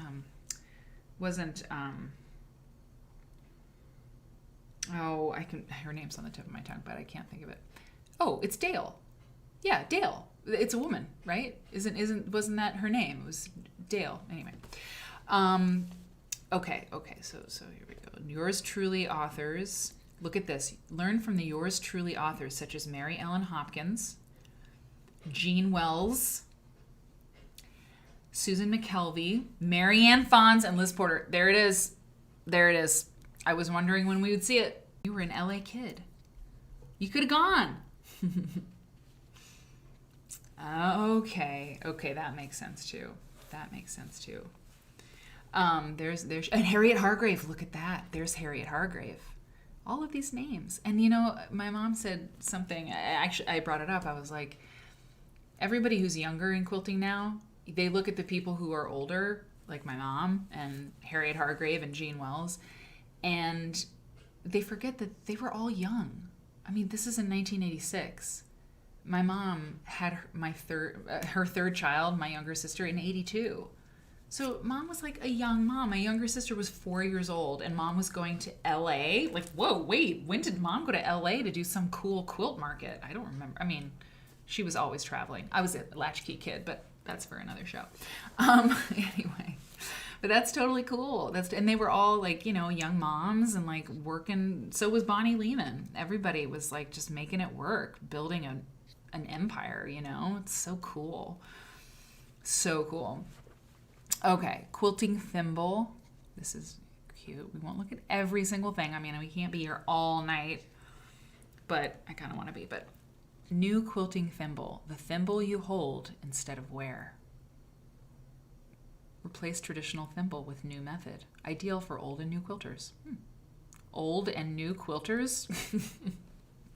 Ideal for experienced and beginner quilters. Let's do it that way.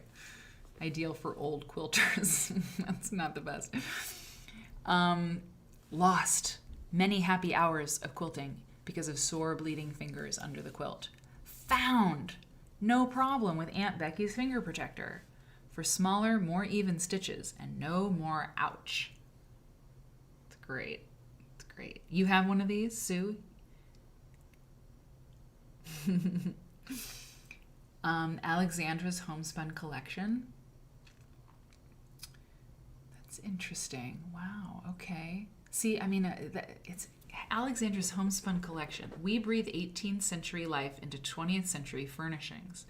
We are proud to announce an exciting new line of textiles, a full range of authentically reproduced homespun fabric, hand-woven cottons taken from authentic homespun patterns and adapted for use today to fulfill the growing and fervent search for authentic textiles to fully complement American country atmospheres.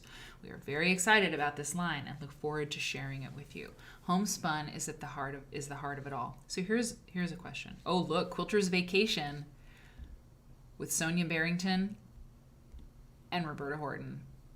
The Cotton Patch. San Francisco Bay. Back home in Indiana, quilting party, international quilt show and competition.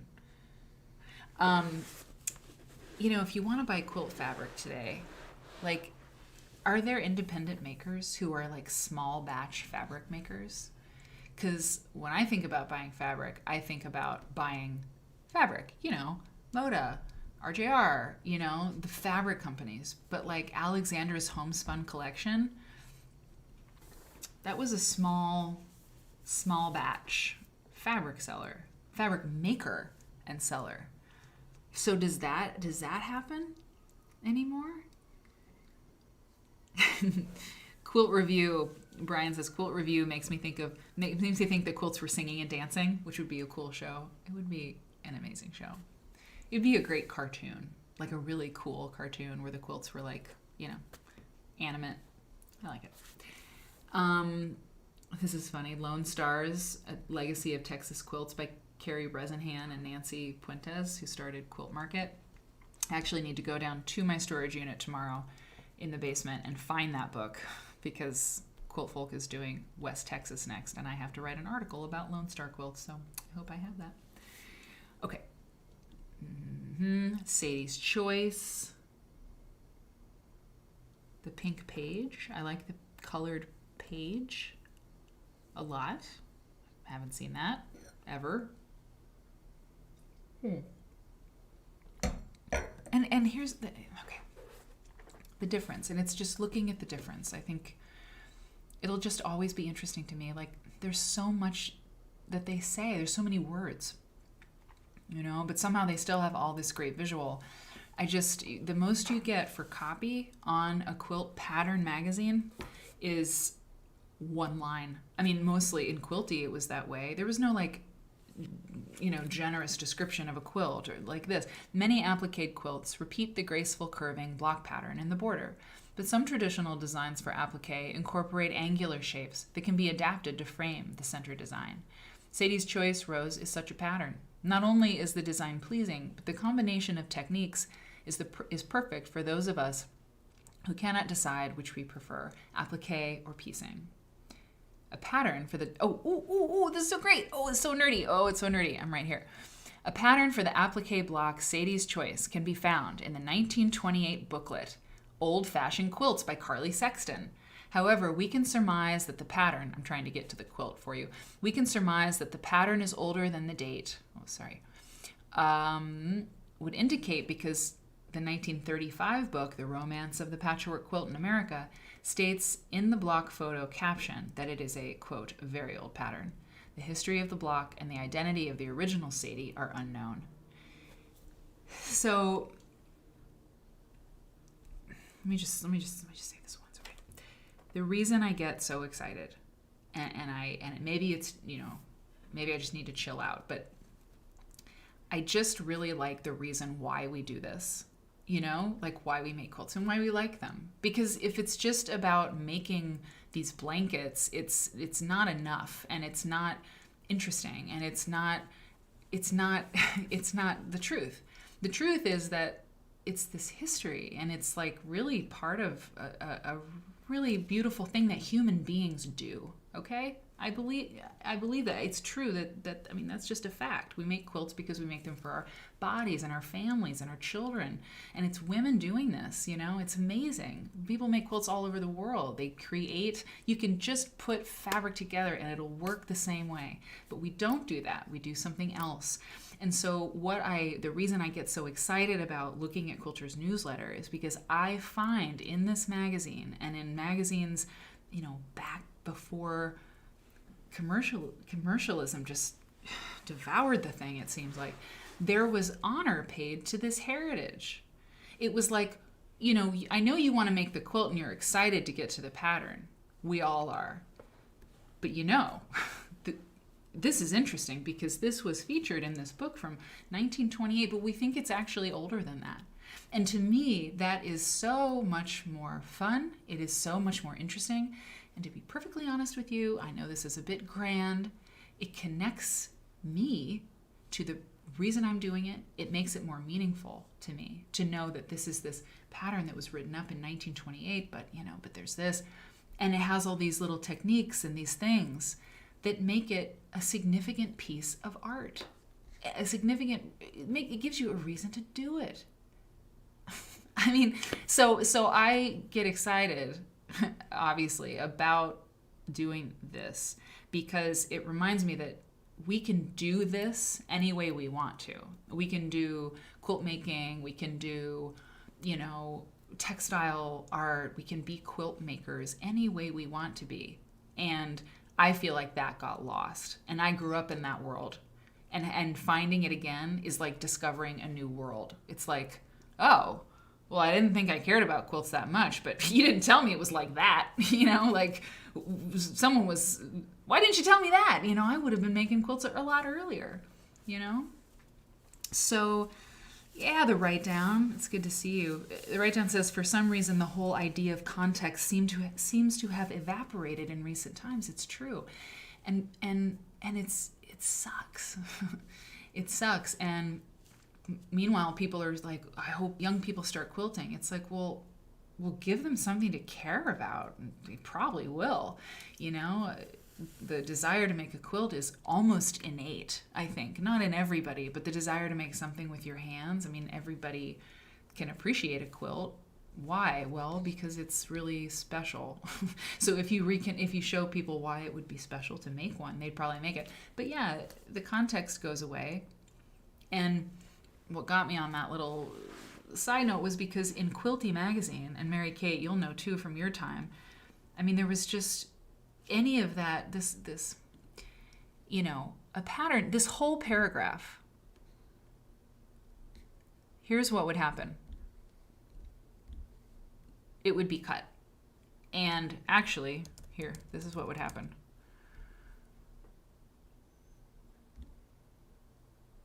All of this is cut. And this is probably like cut. I mean, you get a few words. And it's like, okay, well, I guess you have room for another ad of about this size then. And that's what it's about. It's about advertising. It's about money. That's what it's about. Yeah. So, okay. All right. Oh, no.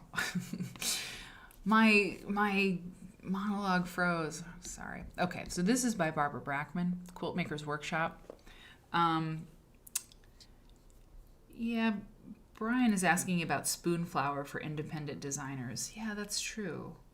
That's true. It is. That is there. Do people buy you? Do you all buy fabric on Spoonflower? I know. I don't know. I think I did once upon a time, but it's really stuck in there, right? Like it's really a viable place to get fabric. So I'm wondering who gets fabric there. Okay. Weird. Got to pay the bills. That's true. You got to pay. Absolutely.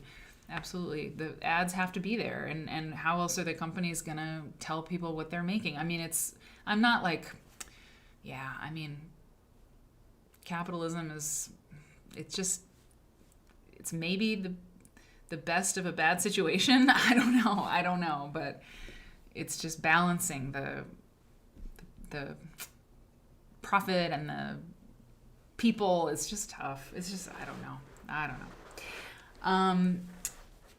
Okay, so this is Barbara Brackman talking. So Quilt Makers Workshop was a feature in which the pros, quilt teachers, lecturers, and authors share their special techniques, shortcuts, tricks of the trade, and tips for better quilt making.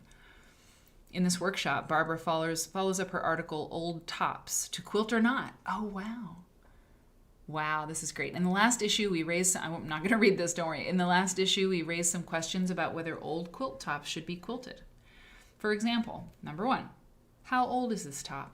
If it's over 50 years old, quilting it and using it may cause rapid deterioration of the fabrics. Check. 2, how valuable is this top as a top? Are you lowering its economic value by changing it? Is it worth more as a top than as a recently quilted quilt? Oh, that's so interesting. Are you changing its historic value? Oh, such a good question. It is. I mean, and then these people cutting them up to make jackets. It makes me want to... Can you? And question 3, can you enjoy it as a top, or must you change it to get the most out of it? Once you've considered the answers and decided to go ahead with your quilting project, you will want to consider how to proceed. It's just dynamite content. It's just awesome. It's just awesome. It's so good. It's so good. Brian, you're in the right place. You're exactly where you need to be. This is like, nerd core, quilt core. I'm really glad you're hanging out, Irish Caravan. From fairy tale castle to thatched roof cottage, travel through the mysterious Emerald Isle on a fabulous 17-day quilters tour. Wow, 17 days in Ireland? How cool. Experience the ancient art of Celtic design and participate in workshops which explore its applications. Ah, that's so nerdy. That's like... That's really nerdy. Share your classes with your Irish counterparts. Like a fine quilt, this Celtic holiday has been carefully and lovingly put together to include educational and fanciful activities, all of which will take place with the utmost attention to comfort and relaxation. So great. Oh, and this is really cool too. Okay, look. Methodist tying. After our April issue, number 181, our workshop about tying quilts appeared. A workshop on tying quilts. Susan Nixon of Phoenix, Arizona wrote us to tell us about Methodist tying. She says it's the easiest method of all. It's the easiest Methodist of all. And that she can tie a whole quilt in one afternoon this way. So then they go through this particular way of tying. The Methodist knot. Who knew? I had no idea. Template-free quilt making by Trudy. That patchwork place. That was purchased, right? That patchwork place, I'm sure. Or maybe not. Maybe they're still that patchwork place, but I feel like they're not. They were absorbed. Hey, it's my pleasure. So you'ver. It's a lot of fun. And I mean, we're about halfway through this magazine, I think. Is that right? A little bit. Almost. I might take a quick break. Although when we get to the real halfway mark is, let's see, there's like 30. So there's 30 pages, I think, or like 30 spreads. So we're just about halfway through. Some more of the pages are quilt patterns, so they go a little bit quicker. I don't know. This is the first time we've done it this way, so I don't know if people are good. I mean, I don't know. I can't see you. I can't hear you. So I hope it's okay. But you know, whatever you do, you can hang out, you can take off. I don't know. But I really hope you stay. Okay. New England Images 2. This is, you love the Friday night content. Okay, good. It's good to hear that. Honestly, I'm not trying to get like but you know, I can't read the room at all. I go by what you're thinking about. You're still here. Okay, you're into it. Okay, good. Okay, good. Okay, and the nerdiness. Okay, good. Nancy Crow, I know, I saw that, Ms. Nine Patch. Hi, Ms. Nine Patch, by the way. Okay, good. So, New England, Images 2, that's the thing. This one keeps coming up. I have to write it down. Images 2. I mean, this show keeps coming up. And it's in New England, right? It's just really, look, Dorothy. Oh, Dorothy Brigham, maybe that's Gail Binney. Wait a minute, Gail Binney. That sounds so familiar. Gail Binney. Winslow.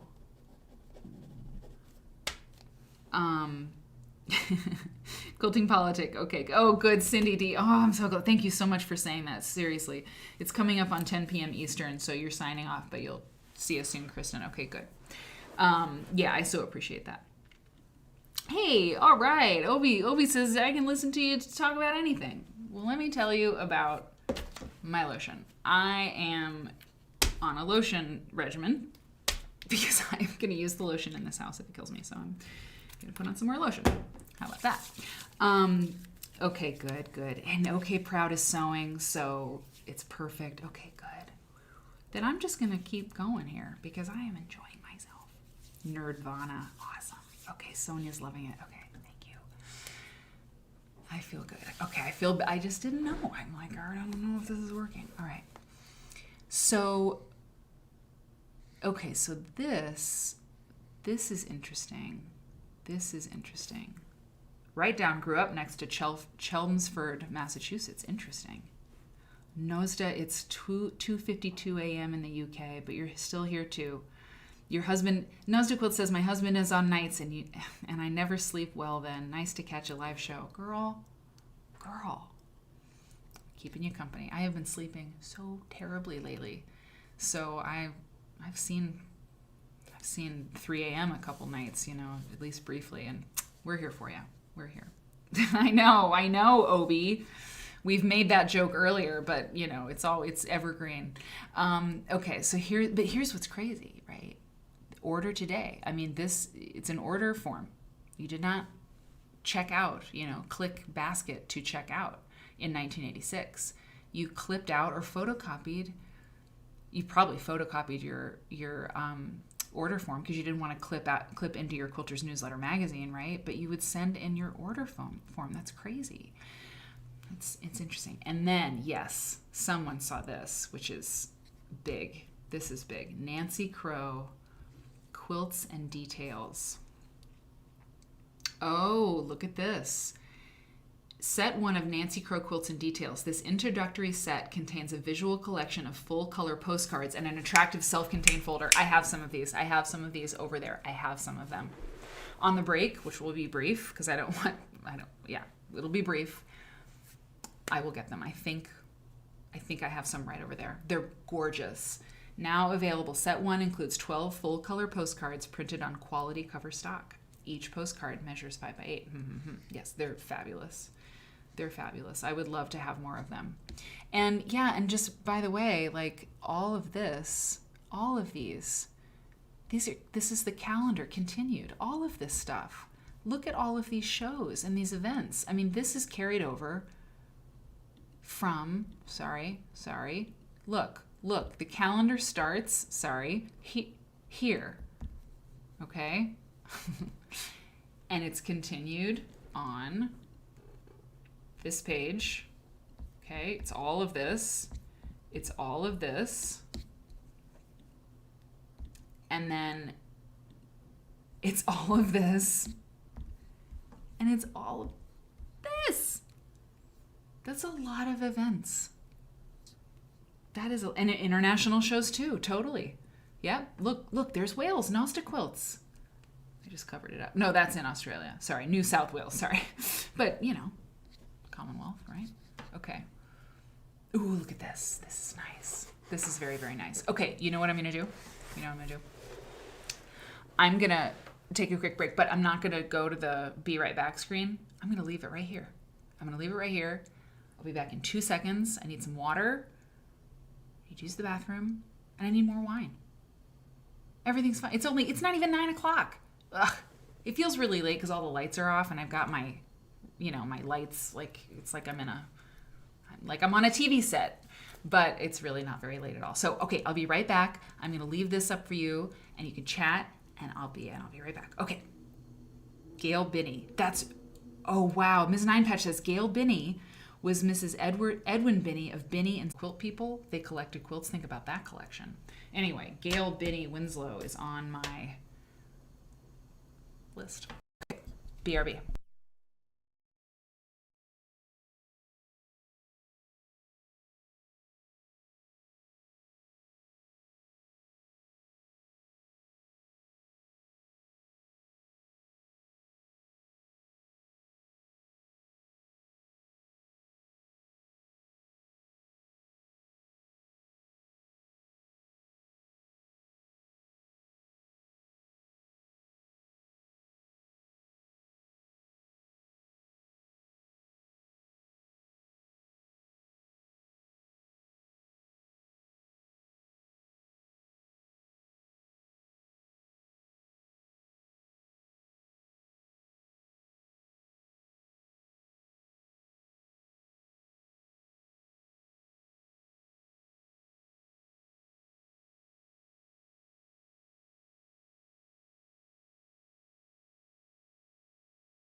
Okay, I'm back. I got cheese. I actually really need some cheese. Okay. Okay, so here we are. Mary's on a break. No BRB screen. Yeah, you know what? I probably should have turned on the BRB screen. I should have done it. I thought maybe it would be more fun to look at the screen of the quilts, but whenever I leave and I'm not doing anything, I'll turn on the be right back screen, which is like this.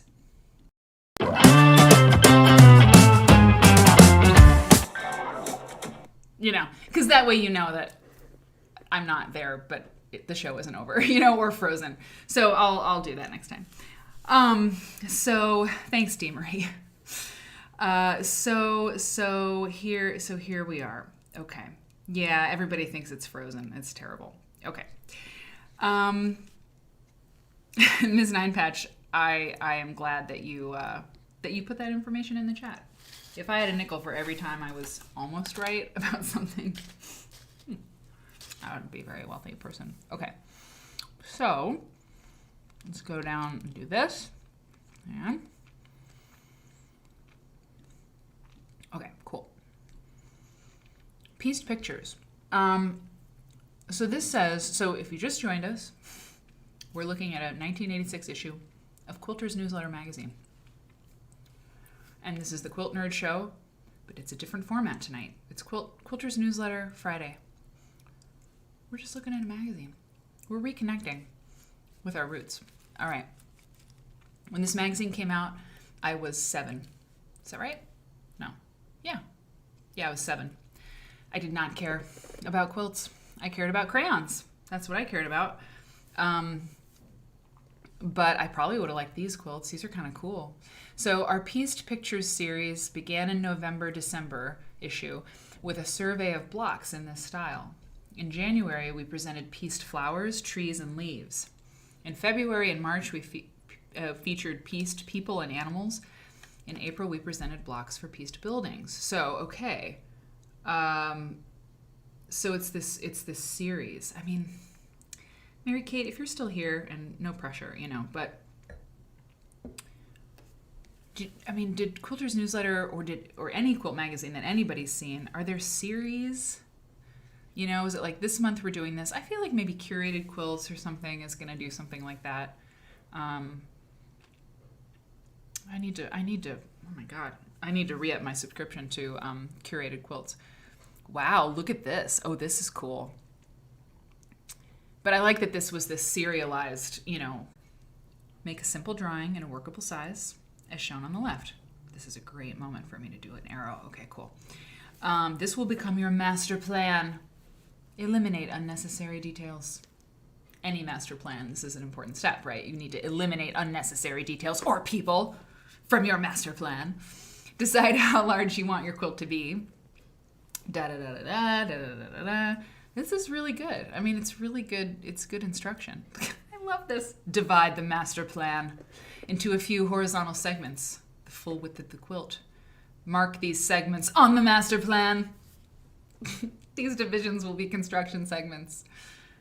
Please say master plan one more. No, they don't. I just wait. I have to do this. Oh, look. Okay, look. I have these wonderful tools and no. And I will use them. Sorry. Okay, hang on. Where were we? We were right here. Everything's fine. I know just what to do. Nope. Right here. Look at that. Ha ha. But I need to use this this. This is a highlighter, and I'm going to take the yellow, and I'm going to go in here, and I want to highlight. They say master plan. They say, make a simple drawing. This will become your master plan.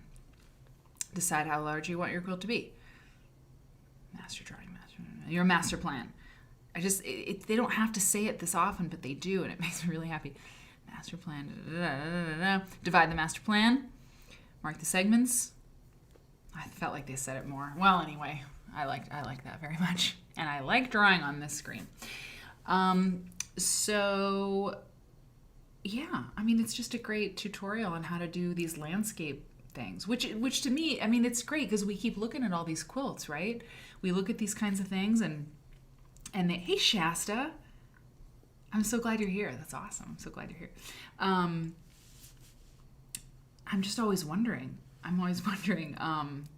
to do it, Quilting is great project management experience. It's so true. Even just like, oh, this is really nice. Even keeping your log cabin logs like organized, or your, turning rows the right way, making sure they're being put together the right way. This takes project management sometimes, or at least organization. Look, refer to your master plan. Okay, let's go to the next page. What do we got? Joan Wolfram? Do you know that name? I feel like Wolfram seems kind of familiar, but I don't know. It's so in-depth. It's like a book. I mean, look, color planning, creating illusions with color prints and strip width. It's just so dense. It's amazing how dense it is with information. It's like a book. There's so much copy. It's very, very different. It's very, very different. Seminole Sampler. Books for quilt makers. The Cotton Patch. The Cotton Patch, that was a place that was around a really long time. Is it still? Okay, and Quirt Quilts, Cheyenne says, Joan Wolfram is a color expert. Okay, cool. She's around and she's doing her thing. Yeah, Cotton Patch. This place, is this still a place that is the Cotton Patch, or maybe it's owned by somebody else? Okay, look, here's a story, or just a anecdote. My mom had gingers.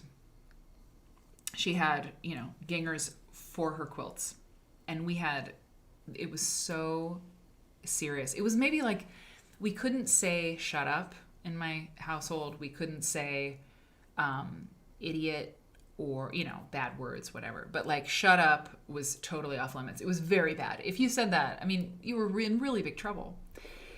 And if you used my mother's ginger scissors, you were in really big trouble. Because, we were creative kids. So we were like, cutting stuff and like doing paper stuff and whatever. No, like the gingers were like sacred. And Hannah, my older sister, what did she do? She was working on a project and she used those ginger scissors and she cut her thumb. She cut her thumb so bad, she had to go get stitches because those gingers are sharp AF.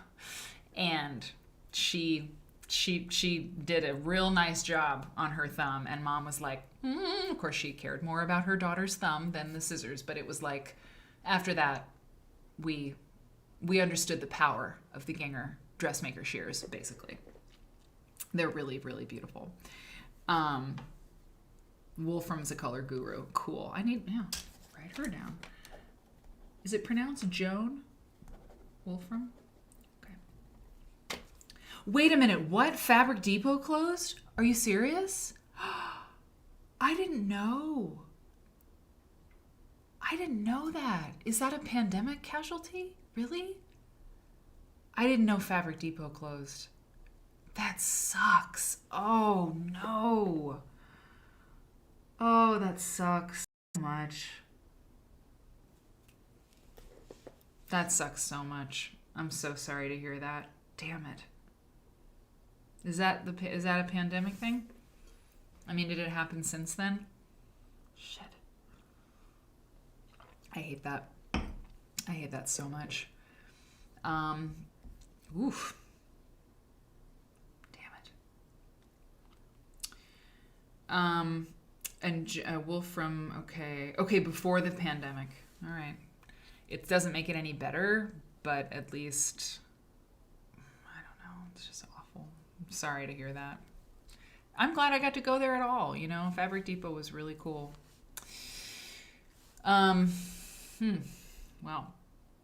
Okay, so this is interesting. This is Barbara Brackman. Sorry, I'm gonna keep it pushing instead of falling into a sadness about Fabric Depot. This is kind of Quiltfolkian, right? Focusing on a specific state. Listen to how this starts. Poet Stephen Vincent Benet once wrote that he had fallen in love with American names like Tucson and Deadwood and Lost Mule Flat. Many of us have the same feeling about quilt pattern names. Names like Prickly Pear, Cactus Basket, and Apache Trail have the same kind of poetic power that Benet loved in place names. Some of the quilt patterns named for the state of Arizona or its history and geography are as captivating as the place names in the Grand Canyon State. Arizona is the Spanish version of an Indian word meaning little spring. The original Indian place, called Arizona, is now a part of Mexico, as the territory's borders changed several times over the course of the settlement. But the U.S. Congress liked the sound of Arizona and chose it for the territory and later for the state when it became the 48th star on the flag in 1912. Around that time, Hearth and Home magazine asked readers to send in a quilt pattern for every state and territory. Huh, that's interesting. Page 28. As a result, the block State of Arizona was published sometime in the teens, and this is the one. This is the State Arizona State of Arizona block, published sometime in the 19-teens. Oh, I've seen that 3-in-1 tool bib. Okay, now I know who she is.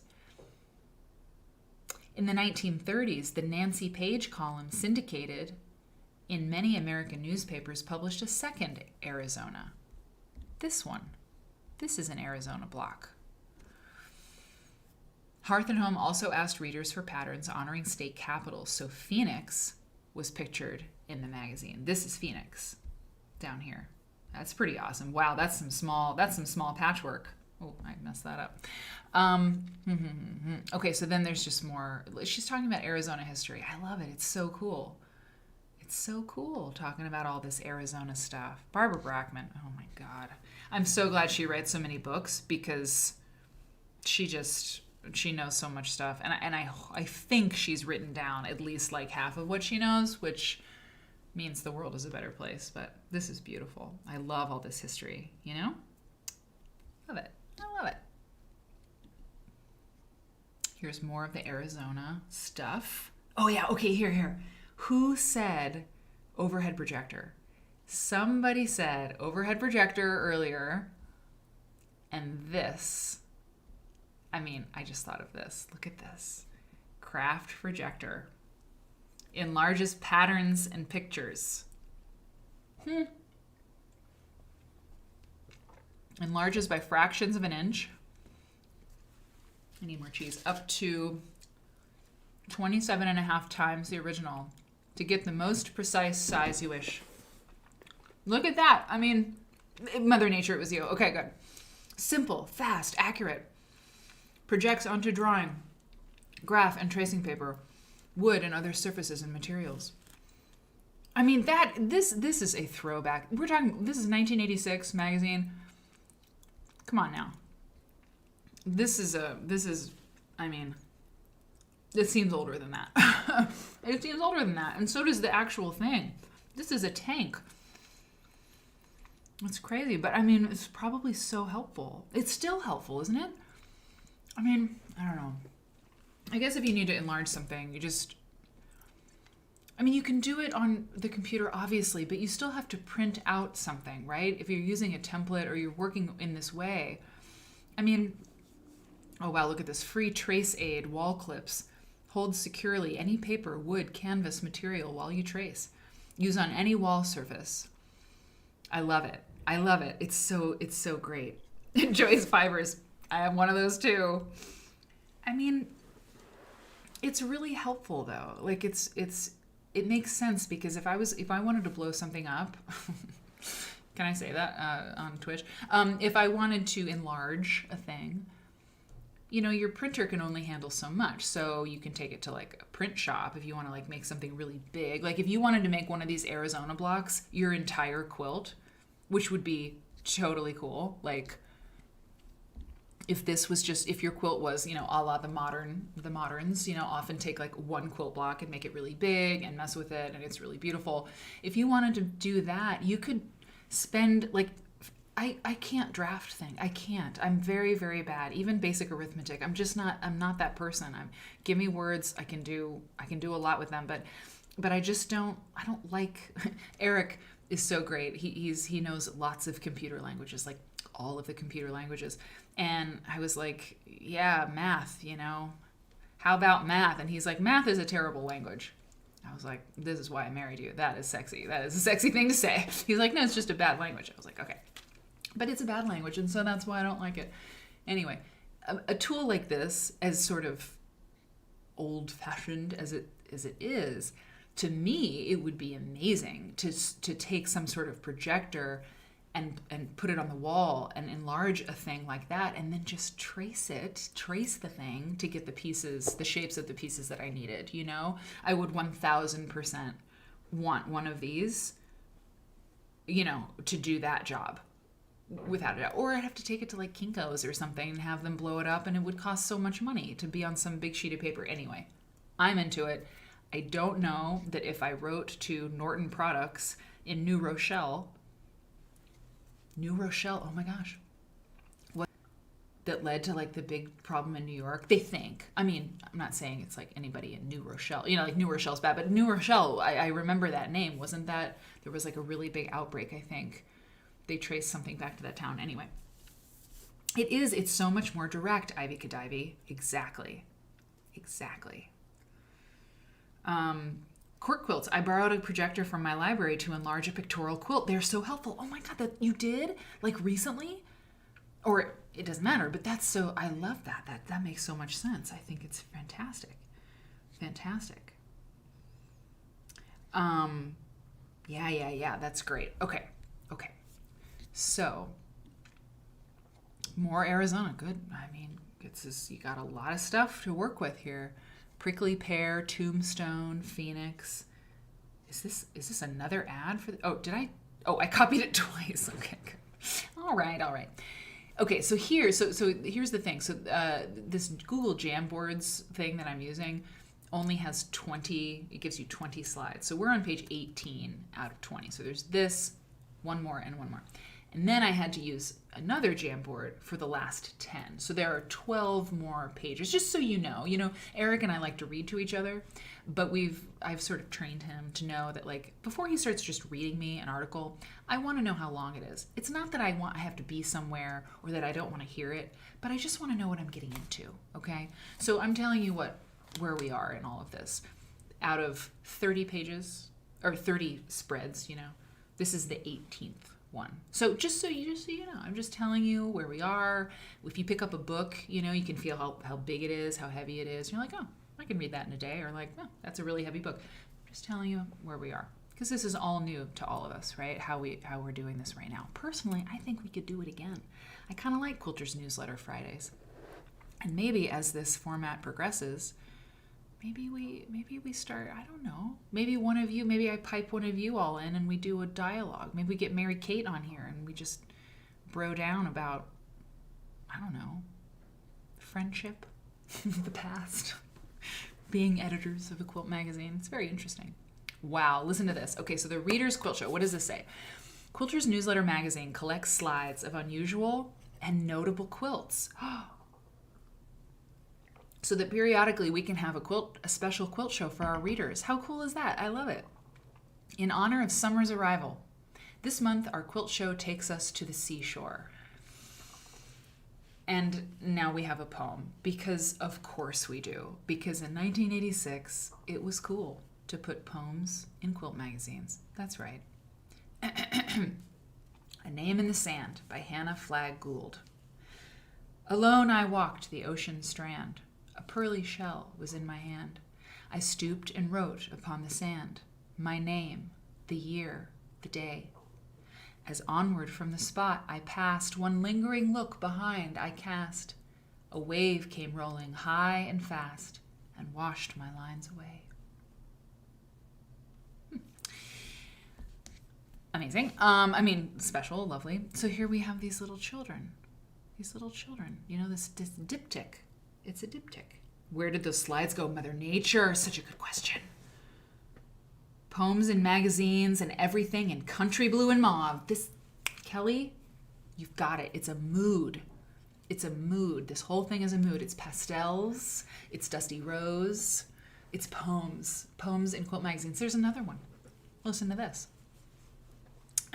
From Little Things by Julia A. Fletcher Carney. Little drops of water. Little grains of sand make the mighty ocean and the pleasant land. So the little moments, humble though they be, make the mighty ages of eternity. Not bad. So, okay. Oh, wow.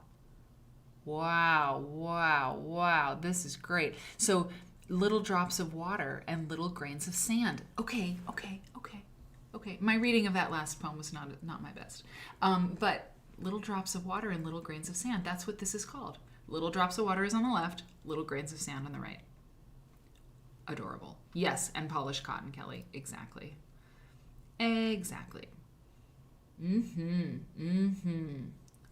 Love this. Now, I need to talk about this quilt right here. I love it. I think it rules. I think it is great. And I think it is so obviously like at home at QuiltCon that like let us find out by reading this Quilters newsletter magazine together. Let us find out who made this quilt. Because if this person made more quilts in this oeuvre, in this genre, we must find her. Because this is great. It's really great. The brown and the pink and the lavender and the pale yellow, or I should say the gold or whatever, it's working. It's really working. And there's that dusty blue. Ooh, excuse me. I'm not tired. I'm just excited. Okay. Who is this? So and then you've got this footsteps in the sand kind of thing. I mean, this is like, I don't know. It's I don't hate it. I don't love it. I refuse to say it is what it is because you just can't say that anymore. It's overused, but but it is what it is. I don't know. But who is this? Who made this quilt? This one that I love. This one, Oh, that's like really terrible. I don't want to do that. It shimmers. It does shimmer. It does shimmer. So who is? Okay. Does it say opposite page? Where? Yeah. Okay. Opposite page, bottom left, Seaside. Okay, Ann Johnston.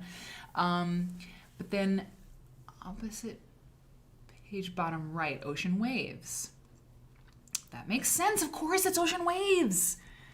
You guys, it's Ocean Waves. Look how it's Ocean Waves. That's a traditional quilt pattern.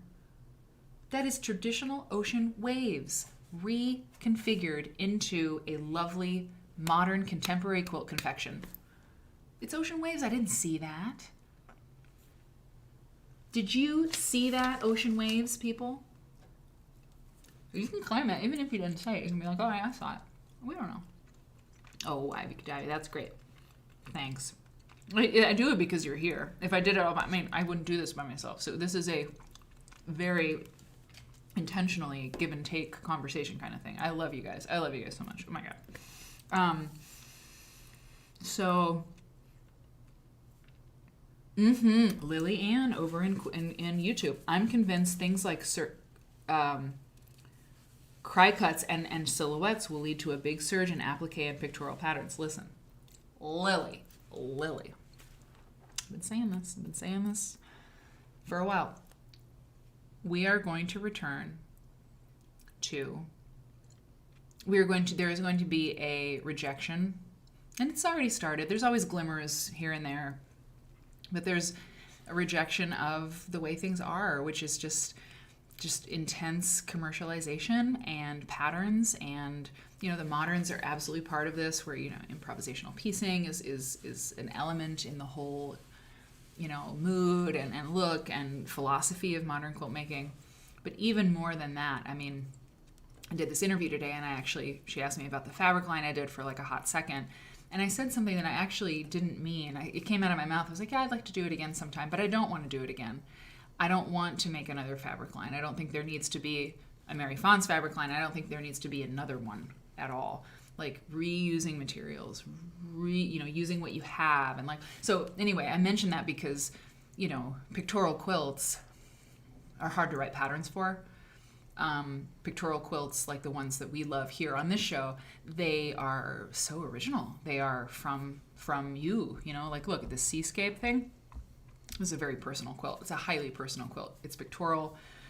It's also like an art quilt, studio art quilt, whatever. It's very specific what it is. And, you can tell someone how to do the technique involved in making that, but few people are like, I want to make that, because it's so personal to the person. So anyway, I agree with you. And I think environmental concerns are going to impact newer quilt makers more, and the quilt makers who are already making quilts. I think, thinking of I don't know, do I need to buy new fabric all the time? A little bit, yes, but I also can reclaim and reuse things, not cut up vintage quilts to make coats out of. That's not what I mean. I mean that, using fabric that we have, and how do I reduce waste? I think it's going to lead to pictorial applique stuff. Agreed. 1000%. Okay. Yeah, Karen Brown is awesome. Karen Brown is totally awesome. Cry cuts. Why can't I think of what that is? Lily, cry cuts. Tell me. I mean, why can't I think of? It's like I know the word, but I don't know. I can't tell you what it is. You know, it's not. I just keep thinking of a pre-cut, but that's not it at all. Anyway, help. These are great. Look at this. This is so pretty. And all of this is the ocean, right? They're talking. This is why Bonnie Lehman was a great editor. So this is the Quilters Newsletter Magazine, 1986, Reader's Quilt Show. And so they said, just to review, they collect slides of unusual and notable quilts so that they can have a special quilt show. In honor of summer's arrival, this month our quilt show takes us to the seashore. So, like, that's great editing. That's a great magazine editor. When the editor's like, you know what we have in all those slides? I've seen a bunch of different things that are like the beach, the summer, or as these slides came in, they were like, oh, we're getting a lot that have like a beach theme. And someone's like, okay, cool, slate that for the June issue. And so up on their little bulletin board, right, they would put beach theme Reader's Quilt Show, June. It's great spread. It makes so much sense. It's smart. I love it. It's great magazine editing. It's fantastic. Cry cut. Okay. Oh, cricket. Oh, God, Lillian. I'm sorry. They're pronounced cricket. They cut fabric for you. Oh, the cricket. The cricket cutters. Then what was in my mind is cry cut. There's something. I mean it. It's like a tricorn hat. Is that what I'm thinking of? Tricorn hat, like Benjamin Franklin. Cry cut. Crinkle cut French fries? I don't know. There's something in there. There's something in there that made sense to me. But, okay. Crickets. Oh, crickets. Yeah, on the silhouette. Okay. All right. Now I'm getting it. See, I am learning as much from you as I hope to share. Interesting. Cricket. I swear there's something. Crinkle cut? Maybe I'm getting too punchy. I gotta calm down. Yeah, of course. And then is our die cutting machines like not Handy Quilter, of course, AccuQuilt. Is that considered the same? Like the Cricut? Now I'm really seeing the Cricut. Because you can hook it up to your computer, right? And and cut those things. The AccuQuilt is a die cutter with a crank. Is Cricut and Silhouette the same thing? Anyway, I'm interested. Sue Quilting Politics says, I use Cricut for all my English paper piecing shapes. That's cool. Die cut. Yeah, but... No, die cut, cry cut. Yeah, probably, Padma. I'm going with that. Yeah, die cut. It makes sense. That's probably what it is. Cricket. Yeah, that threw me. Okay. Crinkle cut fries. Exactly. Crinkle cut fries, die cut fabric. Okay. Anyway, so this is really beautiful. And this is a shape. I just want to point this out. This shape here. You see, like, I think it's to evoke birds. These white, like, they almost look like, maybe origami, like folded paper or something. This particular shape, I'm going to take my little drawings away so you can really see it. This comes up so much. I'm telling you, in this time period, think about Nancy Halpern, think about even over here. Look, there are these narrow, like, I don't know my angles well enough to say, like, if like a 1,000 pyramid quilt is 60 degree triangle, so it's a pretty steep angle. There were just steep angled shapes and like gestures in these quilts of this time period. I swear, this shape comes up a lot. I'll point it out every single time we see it. I will point it out again, and you'll start to see this again. If you might already be saying like, oh yeah, that's totally a thing. But these like narrow strips. Think of Susan Hoffman. Think of Molly Upton. This is like this specific kind of look. It's a look, man. I think this is pretty cool. I could see like a QuiltCon version of this. I could. It's pretty awesome. These shells, that quilt Did not come to play. I feel like that quilt is like, hello, I am here. I am a fully realized quilt. I think it's fantastic. I do. I think it's fantastic. This whole spread gets a huge thumbs up. You know what I say, Bonnie? A plus. Good job. Good job. Okay, great. Boomerangs. Yes, they kind of look like boomerangs. Lily, thank you so much.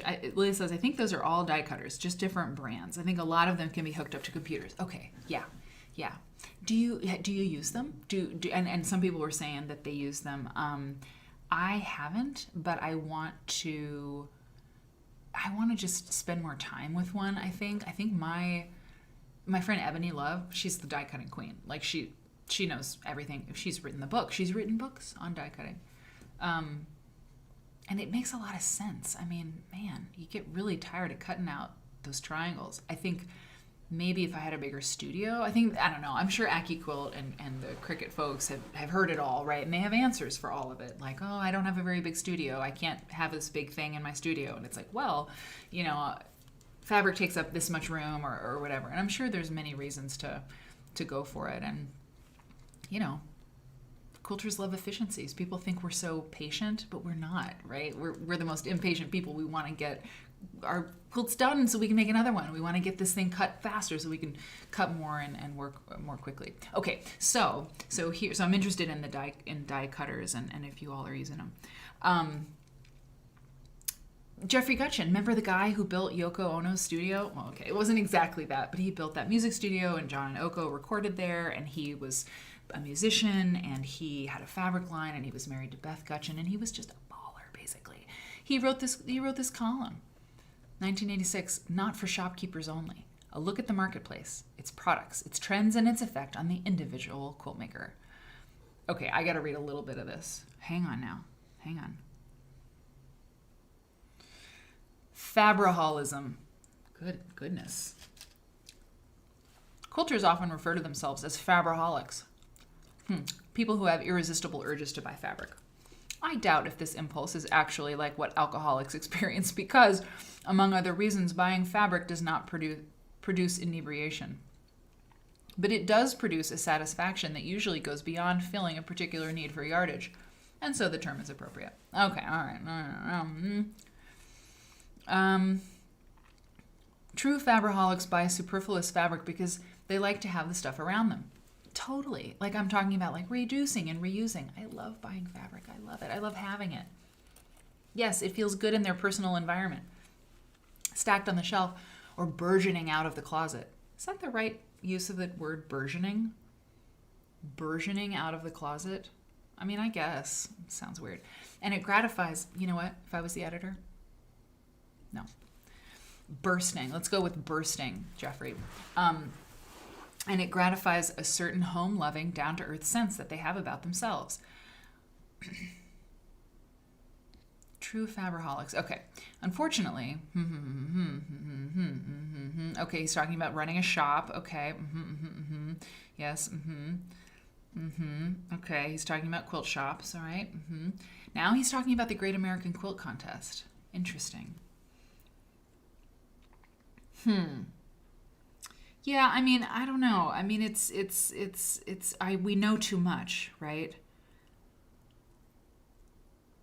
As the judging went on, so this is the contest, with the big scandal, right? We were talking about it earlier with the American Folk Art Museum, right? If we've said so much about it, I won't go. Superfluous fabric. Yeah, exactly.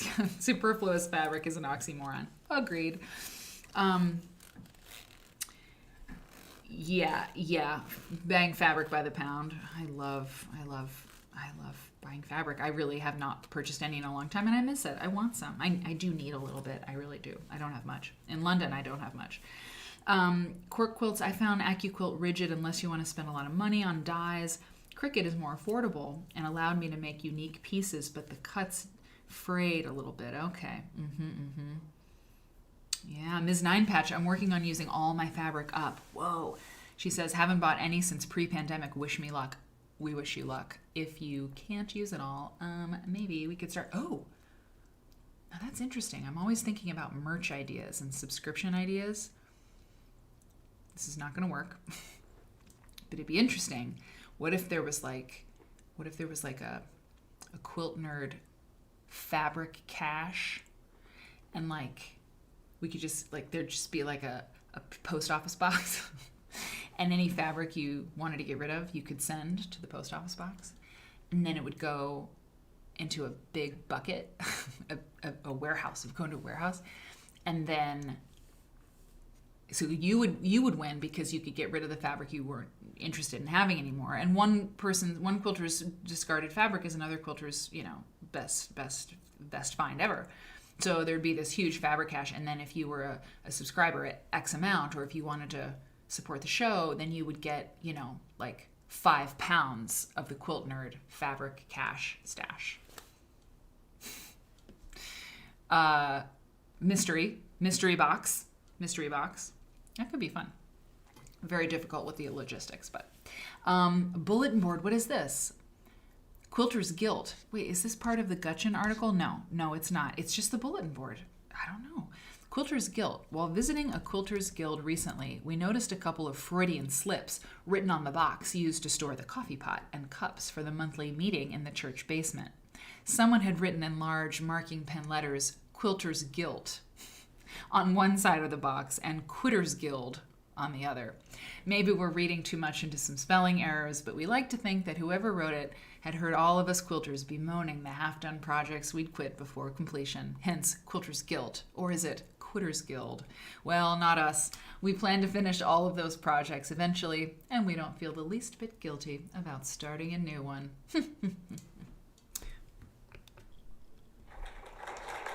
It's very good. Here's a subscriber renewal notice. Here's the International Quilt Guild directory. You can order a directory. That's cool. Sohani B over in YouTube. Hey, Sohani, I'm glad you're here. Says, yeah, the Quilt Nerd fabric cache idea.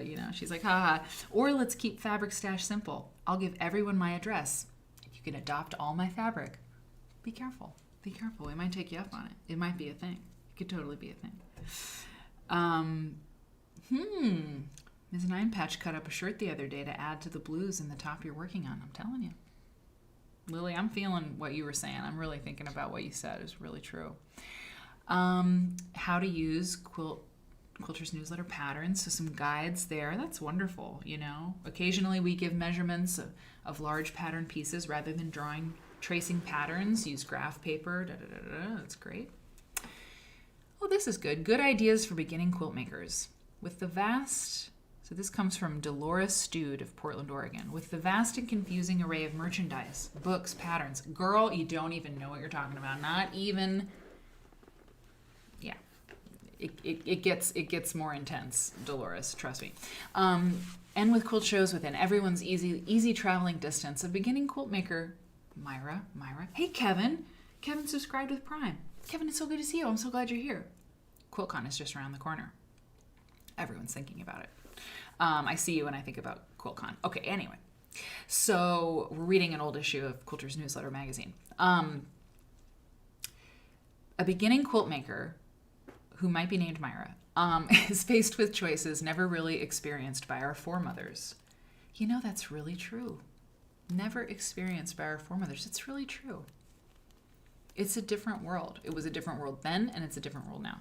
The beginning quilt maker must also decide if she will follow traditional paths or dive right into the original artist concept or move from one to the other. Decisions.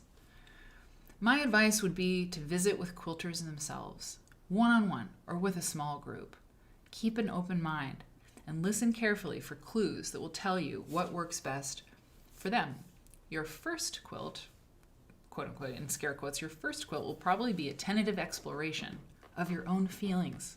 It may or may not be an heirloom, but that first quilt will answer a lot of your questions and serve as a guide toward important and more positive decisions in color, design, and workmanship.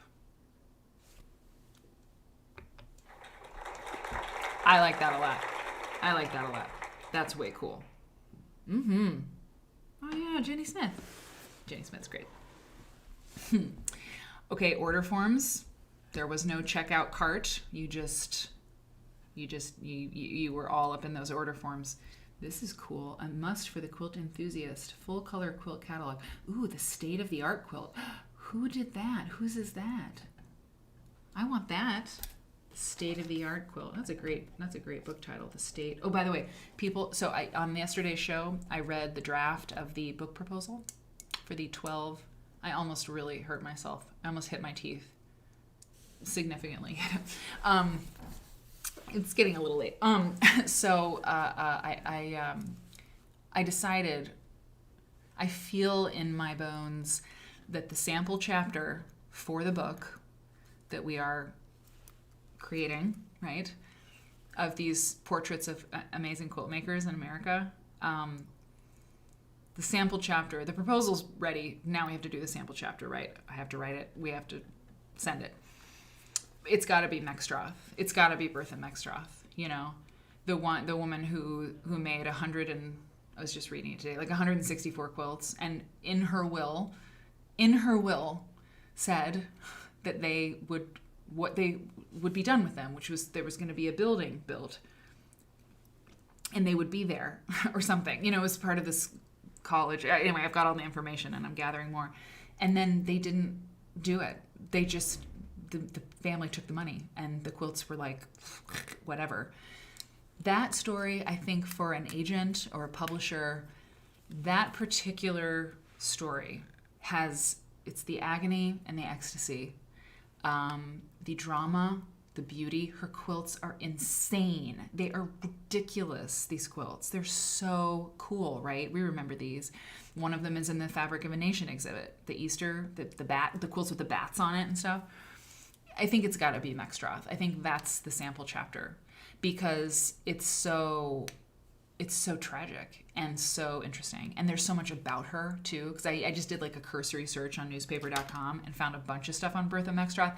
And Mary Kay and a bunch of people have done research on her. So that would be doable.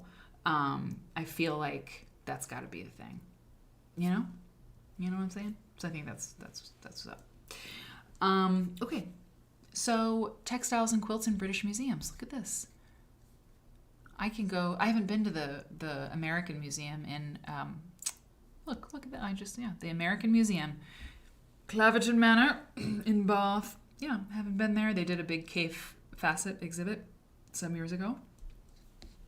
Look, the Great Lakes State, and that's just an awesome article. I mean, there's so much copy there, right? Oh, and there's the Victoria and Albert Museum in London. That's right. Just down the street. Not really, but I live pretty close to everything in London, honestly, when I am there. Quilt pattern books by Jan Halgrimson. Oh, scraps can be beautiful. Yes, they can be. Great scrap bag quilts, patching things up. Weaver Finch Publications. It's just like every I don't know, like all of these ads, like these are all people, all companies that are small, independent people. The internet does not exist. They're advertising their wares and their stuff. Look, templates. You know, here you've got a book. Diana's new book. Templates, cool. Patterns, cool. Quilt contest and exhibit, cool. Needlepoint tour to Britain and France, totally cool. I mean, it's like on every page, there's just so much for a quilt person, you know? It's just crazy how much there was. Amazing. Okay, so we've got just a little bit left here. Where's my, hold on, I've got to do this really quick to go to, yeah, here we go. So there's a little bit left. You know what, I just saw, Mother Nature, somebody said there's only been 2 patterns so far. It's true. I hadn't even noticed that, but there's only been like 2 patterns in this whole magazine. Quilt magazines today are all patterns. That's all they are. But not back in the day, not in Quilter's newsletter. So this is super traditional. And that's what I love, right? We mentioned it earlier. There's this wonderful blend of super artsy, like funky stuff, you know, quilts that are pictorial, quilts that are, you know, abstract. But then you have Pinwheel paths. I mean, come on. This is like as traditional and basic as it gets. I mean, listen to this. I can't. I just cannot with this magazine. Listen. It's always fun. This does not have to be here. This does not have to be here, but it is. And that's why I love Quilter's newsletter. It's always fun to think of poetic reasons for choosing certain fabric colors and quilt designs. Pinwheel Paths brings to mind groups of children with twirling pinwheels dancing through a field of wildflowers. While such fanciful musing is enjoyable, this Susie Innes design can be appreciated also as simply a pretty pattern that is easy to make. One of the best features of this design is the quilting pattern, which can be used for other quilts as well. Hearts, leaves, and scallops combine with outline and in-the-ditch quilting to make a lovely quilt with old-fashioned charm. Yeah, I really like that too. It's important, you know, they're like, here's this poetic thing, here's what we love. But it's also okay to just make the quilt, you know, and that is important. You don't want to, you know, don't make it too lofty and weird. You can just make quilts. And I've said that a long time. You don't ever have to look at quilt history or nerd out to enjoy making quilts, ever. You can just make them, and that's enough. Pinwheels, you know what? Padma says pinwheels are not so easy for me. You know what? You're right. And the reason, I'll bet, is because there's so many damn seams in the center. That's a lot of seams, you know. You may have learned to twist them a little bit. There's that twist technique, but they're not easy. They're not easy. They're not, because of all those seams in the middle. Because everything comes together in the middle. It's a lot. You're not alone. Okay. Oh, this is great. This is like the classifieds that Mary Kate was talking about. Quilter's newsletter is pleased to publish. There was no Craigslist, right? There was no Facebook group. Quilter's newsletter is pleased to publish the following items free of charge for our readers' information, but cannot be responsible for any transaction between persons who correspond between them or about them. We suggest that you send a self-addressed stamped envelope when sending a request to anyone. Listen to this. Listen to this. Needle and Pin Pals. Are you kidding me? Needle and Pin Pals. These readers would like to correspond with quilt makers and quilt lovers in other states and countries. I can't. This like makes me want to cry. I don't know why. It's so sweet. It's so sweet. Just anybody who's like, I would like to communicate with someone else about something that I like. It's just the sweetest, most earnest, like beautiful thing. Like, I would like a pen pal because I would like to talk about quilting. It just makes me so happy. Some of them have mentioned, some of them have mentioned additional special interests, which, when space allows, are listed in parentheses. So Joy Trail, you know, in North Carolina. Quilters from the Isle of Man, New Zealand, Japan, North England, and Wales. This person, quilters from Great Britain, lots of this, and Japan and Hawaii, who are also parents of small children. Ooh, Hallie Yun Silver in Michigan is interested in talking to quilters making miniatures. It just makes me so, it's just so sweet. It's just so sweet. And these are clubs, okay? Calico Quilters, Southern Stars, you know. These readers would like to start or join a quilt club in their area. Great. Are you a collector? The collector swap list. Are you a collector looking for a certain quilt pattern, magazine, book, or other hard-to-find item or memorabilia? If so, we invite you to request space in this column. I mean, it's just a different world, and it to me, it kind of, we're doing the same things. We're all doing the same things that these people were doing in 1986, you know? And 1986, I mean, that's like, it's 40 years ago. It's a little bit less than 40 years ago, right? Yeah. It's a while. It's been a while, but we're still doing the same things. It's just people connect on Facebook now, you know. It's a different thing, but it's the same thing. People are the same. Nothing really changes. 35 years ago. Okay, thank you. Butterflies. Okay, butterflies. This is a big ad for Nancy Donahue's book. Quilt Lovers Forum. Do you have quilt-related concerns and causes you'd like to share with quilt readers? This is a chance to express yourself. Wow, okay. A chance to express yourself about problems you see or call attention to beneficial situations you find. Interesting. Very, very interesting. Hey, Jay Dancer. It's so good to see you. I'm so glad to see you. Yeah, I mean, just all of this. Oh, this is great. Okay, this is great. So in every issue, I don't know how long it went on, but, oh, wait, hold on. I gotta get, okay. I know what I'm doing here. Sorry. Yeah, in every issue, there was this thing called the Meetin' Place. Let us introduce you to Corinne Vander Ploeg Nichols of Vallecito, New Mexico. And it always says that, let us introduce you. Let us introduce you to Myra Cohn. Let us introduce you to Raffle Waffle, Let us introduce you to Shasta Matova, right? And then you would see all their, just like this full color spread. I think it's so groovy. And her quilts, I love this. And look how young she is. She's so young. As a young girl, growing up in Holland, Corinne Nichols dreamed about someday living on the Rio Grande River. 22 years ago, she turned that dream into a reality, moving first to Tucson, Arizona, and then to Vallecitos, New Mexico, where she met and fell in love with her future husband in the land. It's just all so good. Until moving to the United States, she'd never heard or seen anything about quilts. She wasn't happy in Tucson. There's a story. She's like, I wasn't happy in Tucson, so a friend suggested I start sewing. Yeah, God, going from Holland to Tucson and being like, this is not the world I thought I was going to have. Quilts can be a refuge. We know that. A lot of people know that. This is really cool. I think this quilt is groovy. And yeah, I love everything. Lily, here's these pictorials, right? Oh, by the way, I thought of a good merch kind of idea is like, my favorite animals are the ones you can never tell what they are.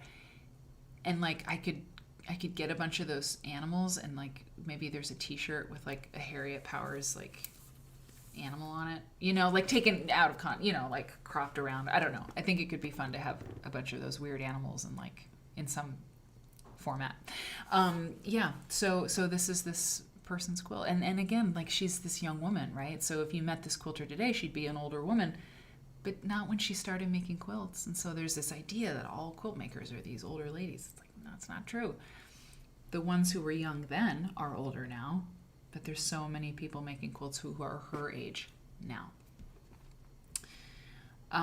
She says, I was looking for an art form and quilting was it.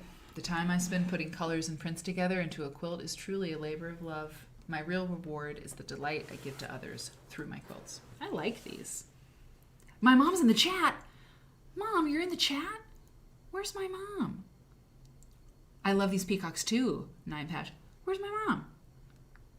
Mom, did you slide into the chat? That is my mom. My mom, everybody, Mary Ann's in the chat. Mom, you're coming in right at the end. And you know what?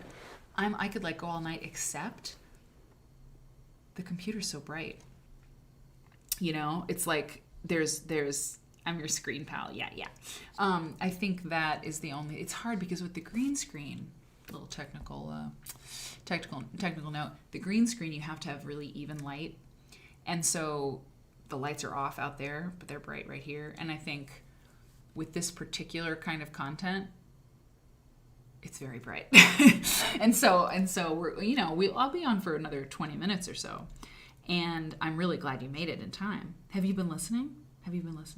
Mom, I love you so much. Our conversation was so good.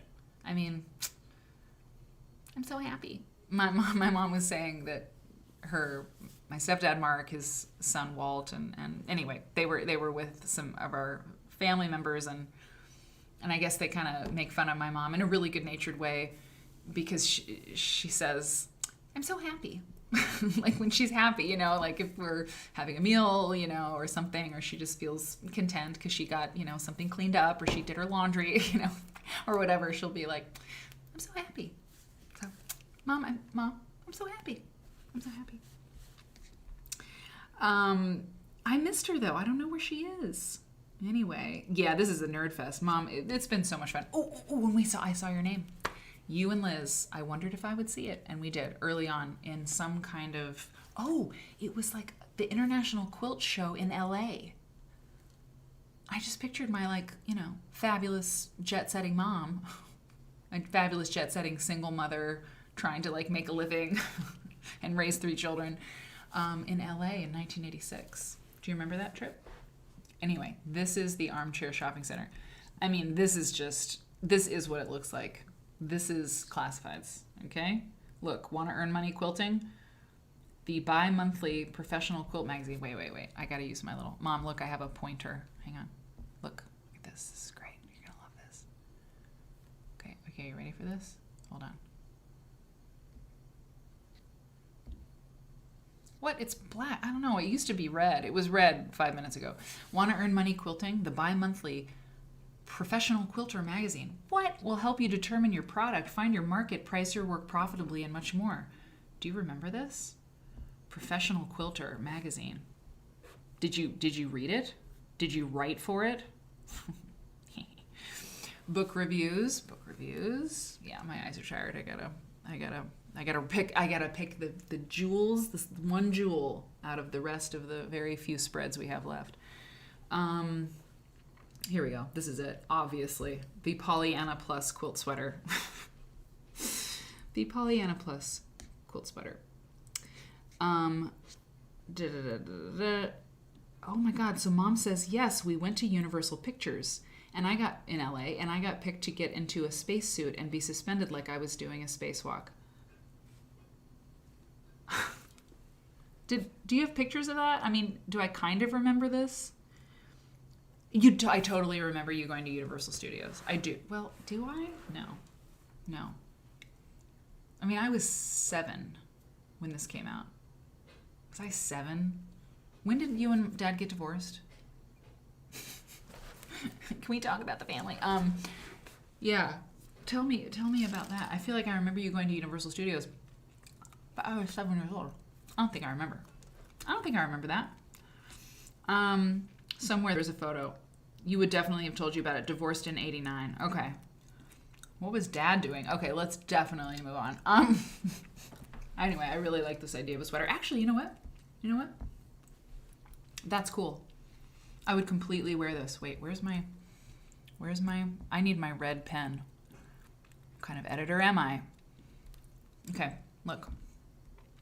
This is cool. This is cool.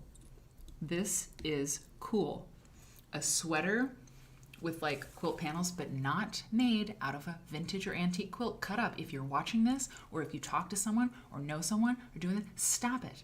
My video on YouTube will be airing very soon. It is getting very close to being done, and I am going to flame anybody who does that.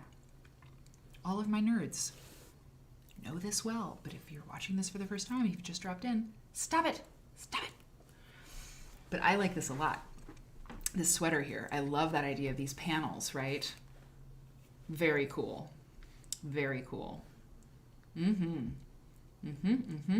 How to make a quilt, easy lessons for beginners. Excellent. I only have a few more pages on which to circle things. Good night, Mom. Good night. I love you so much. It was so good to talk to you today. I'll talk to you soon. Summer Winds quilt pattern. Chrysalis. Wow, that's intense. Look at that. Maria McCormick Snyder.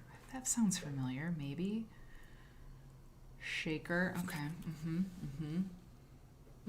Okay. Lily says, I'm planning a pictorial quilt for the 400th anniversary. Hand-drawn stuff in this magazine. It looks good, It looks cool. Original folding quilt frame.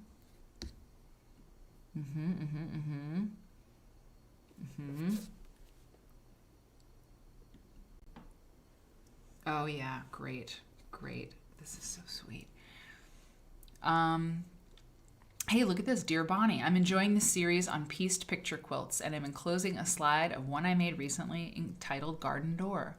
My picture is an abstract one, inspired by a view through a beveled glass door in an old mansion. I hope it will be of interest to you. Dear Bonnie, in connection with Quilter's newsletter's current series on pieced picture quilts, I'm sending some of my latest pictorial work. One of the quilts depicts my grandmother as a young woman. She made everything imaginable by hand and machine. Wow. Look at this. It's so sweet. Oh my God. Look at that like view from the back. That's really creative. That's so creative. That perspective is so cool, right? Yeah, that's really neat. I love it. I love it. I love it. Yeah.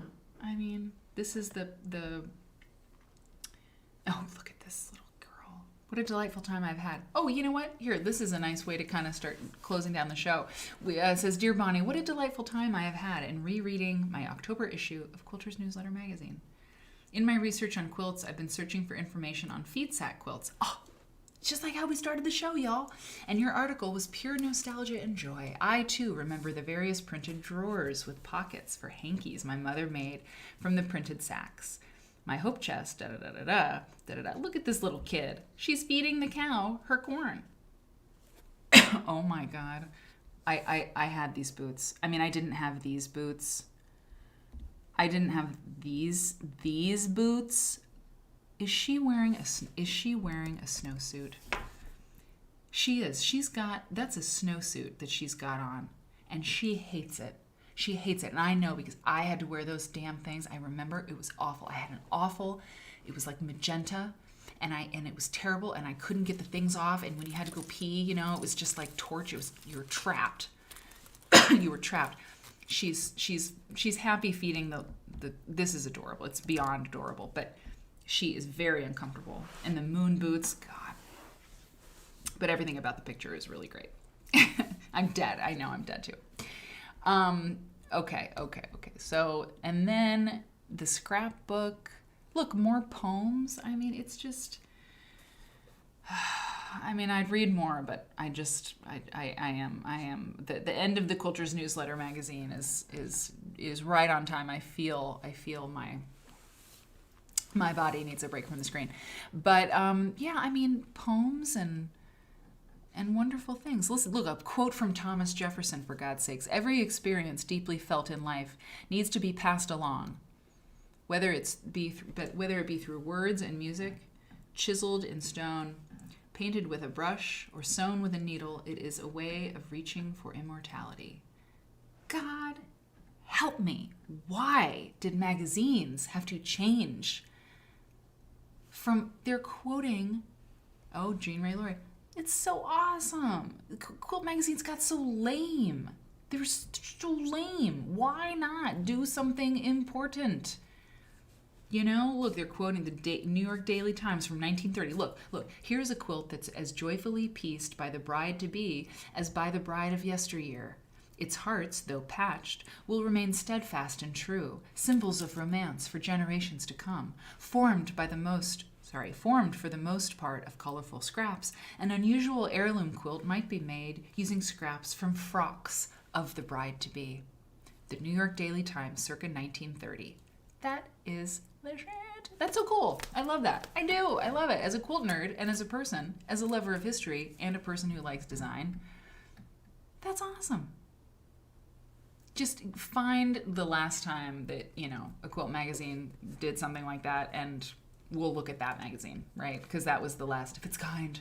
It's a dying breed. It's so wholesome. It is so wholesome. Yeah, it's not for Quilters Newsletter magazine, some other magazine. I know. It's so good. And look, they had another publication, Quilt Maker. And I think maybe it was more patterns in here. Yeah, the Ultimate Pattern magazine.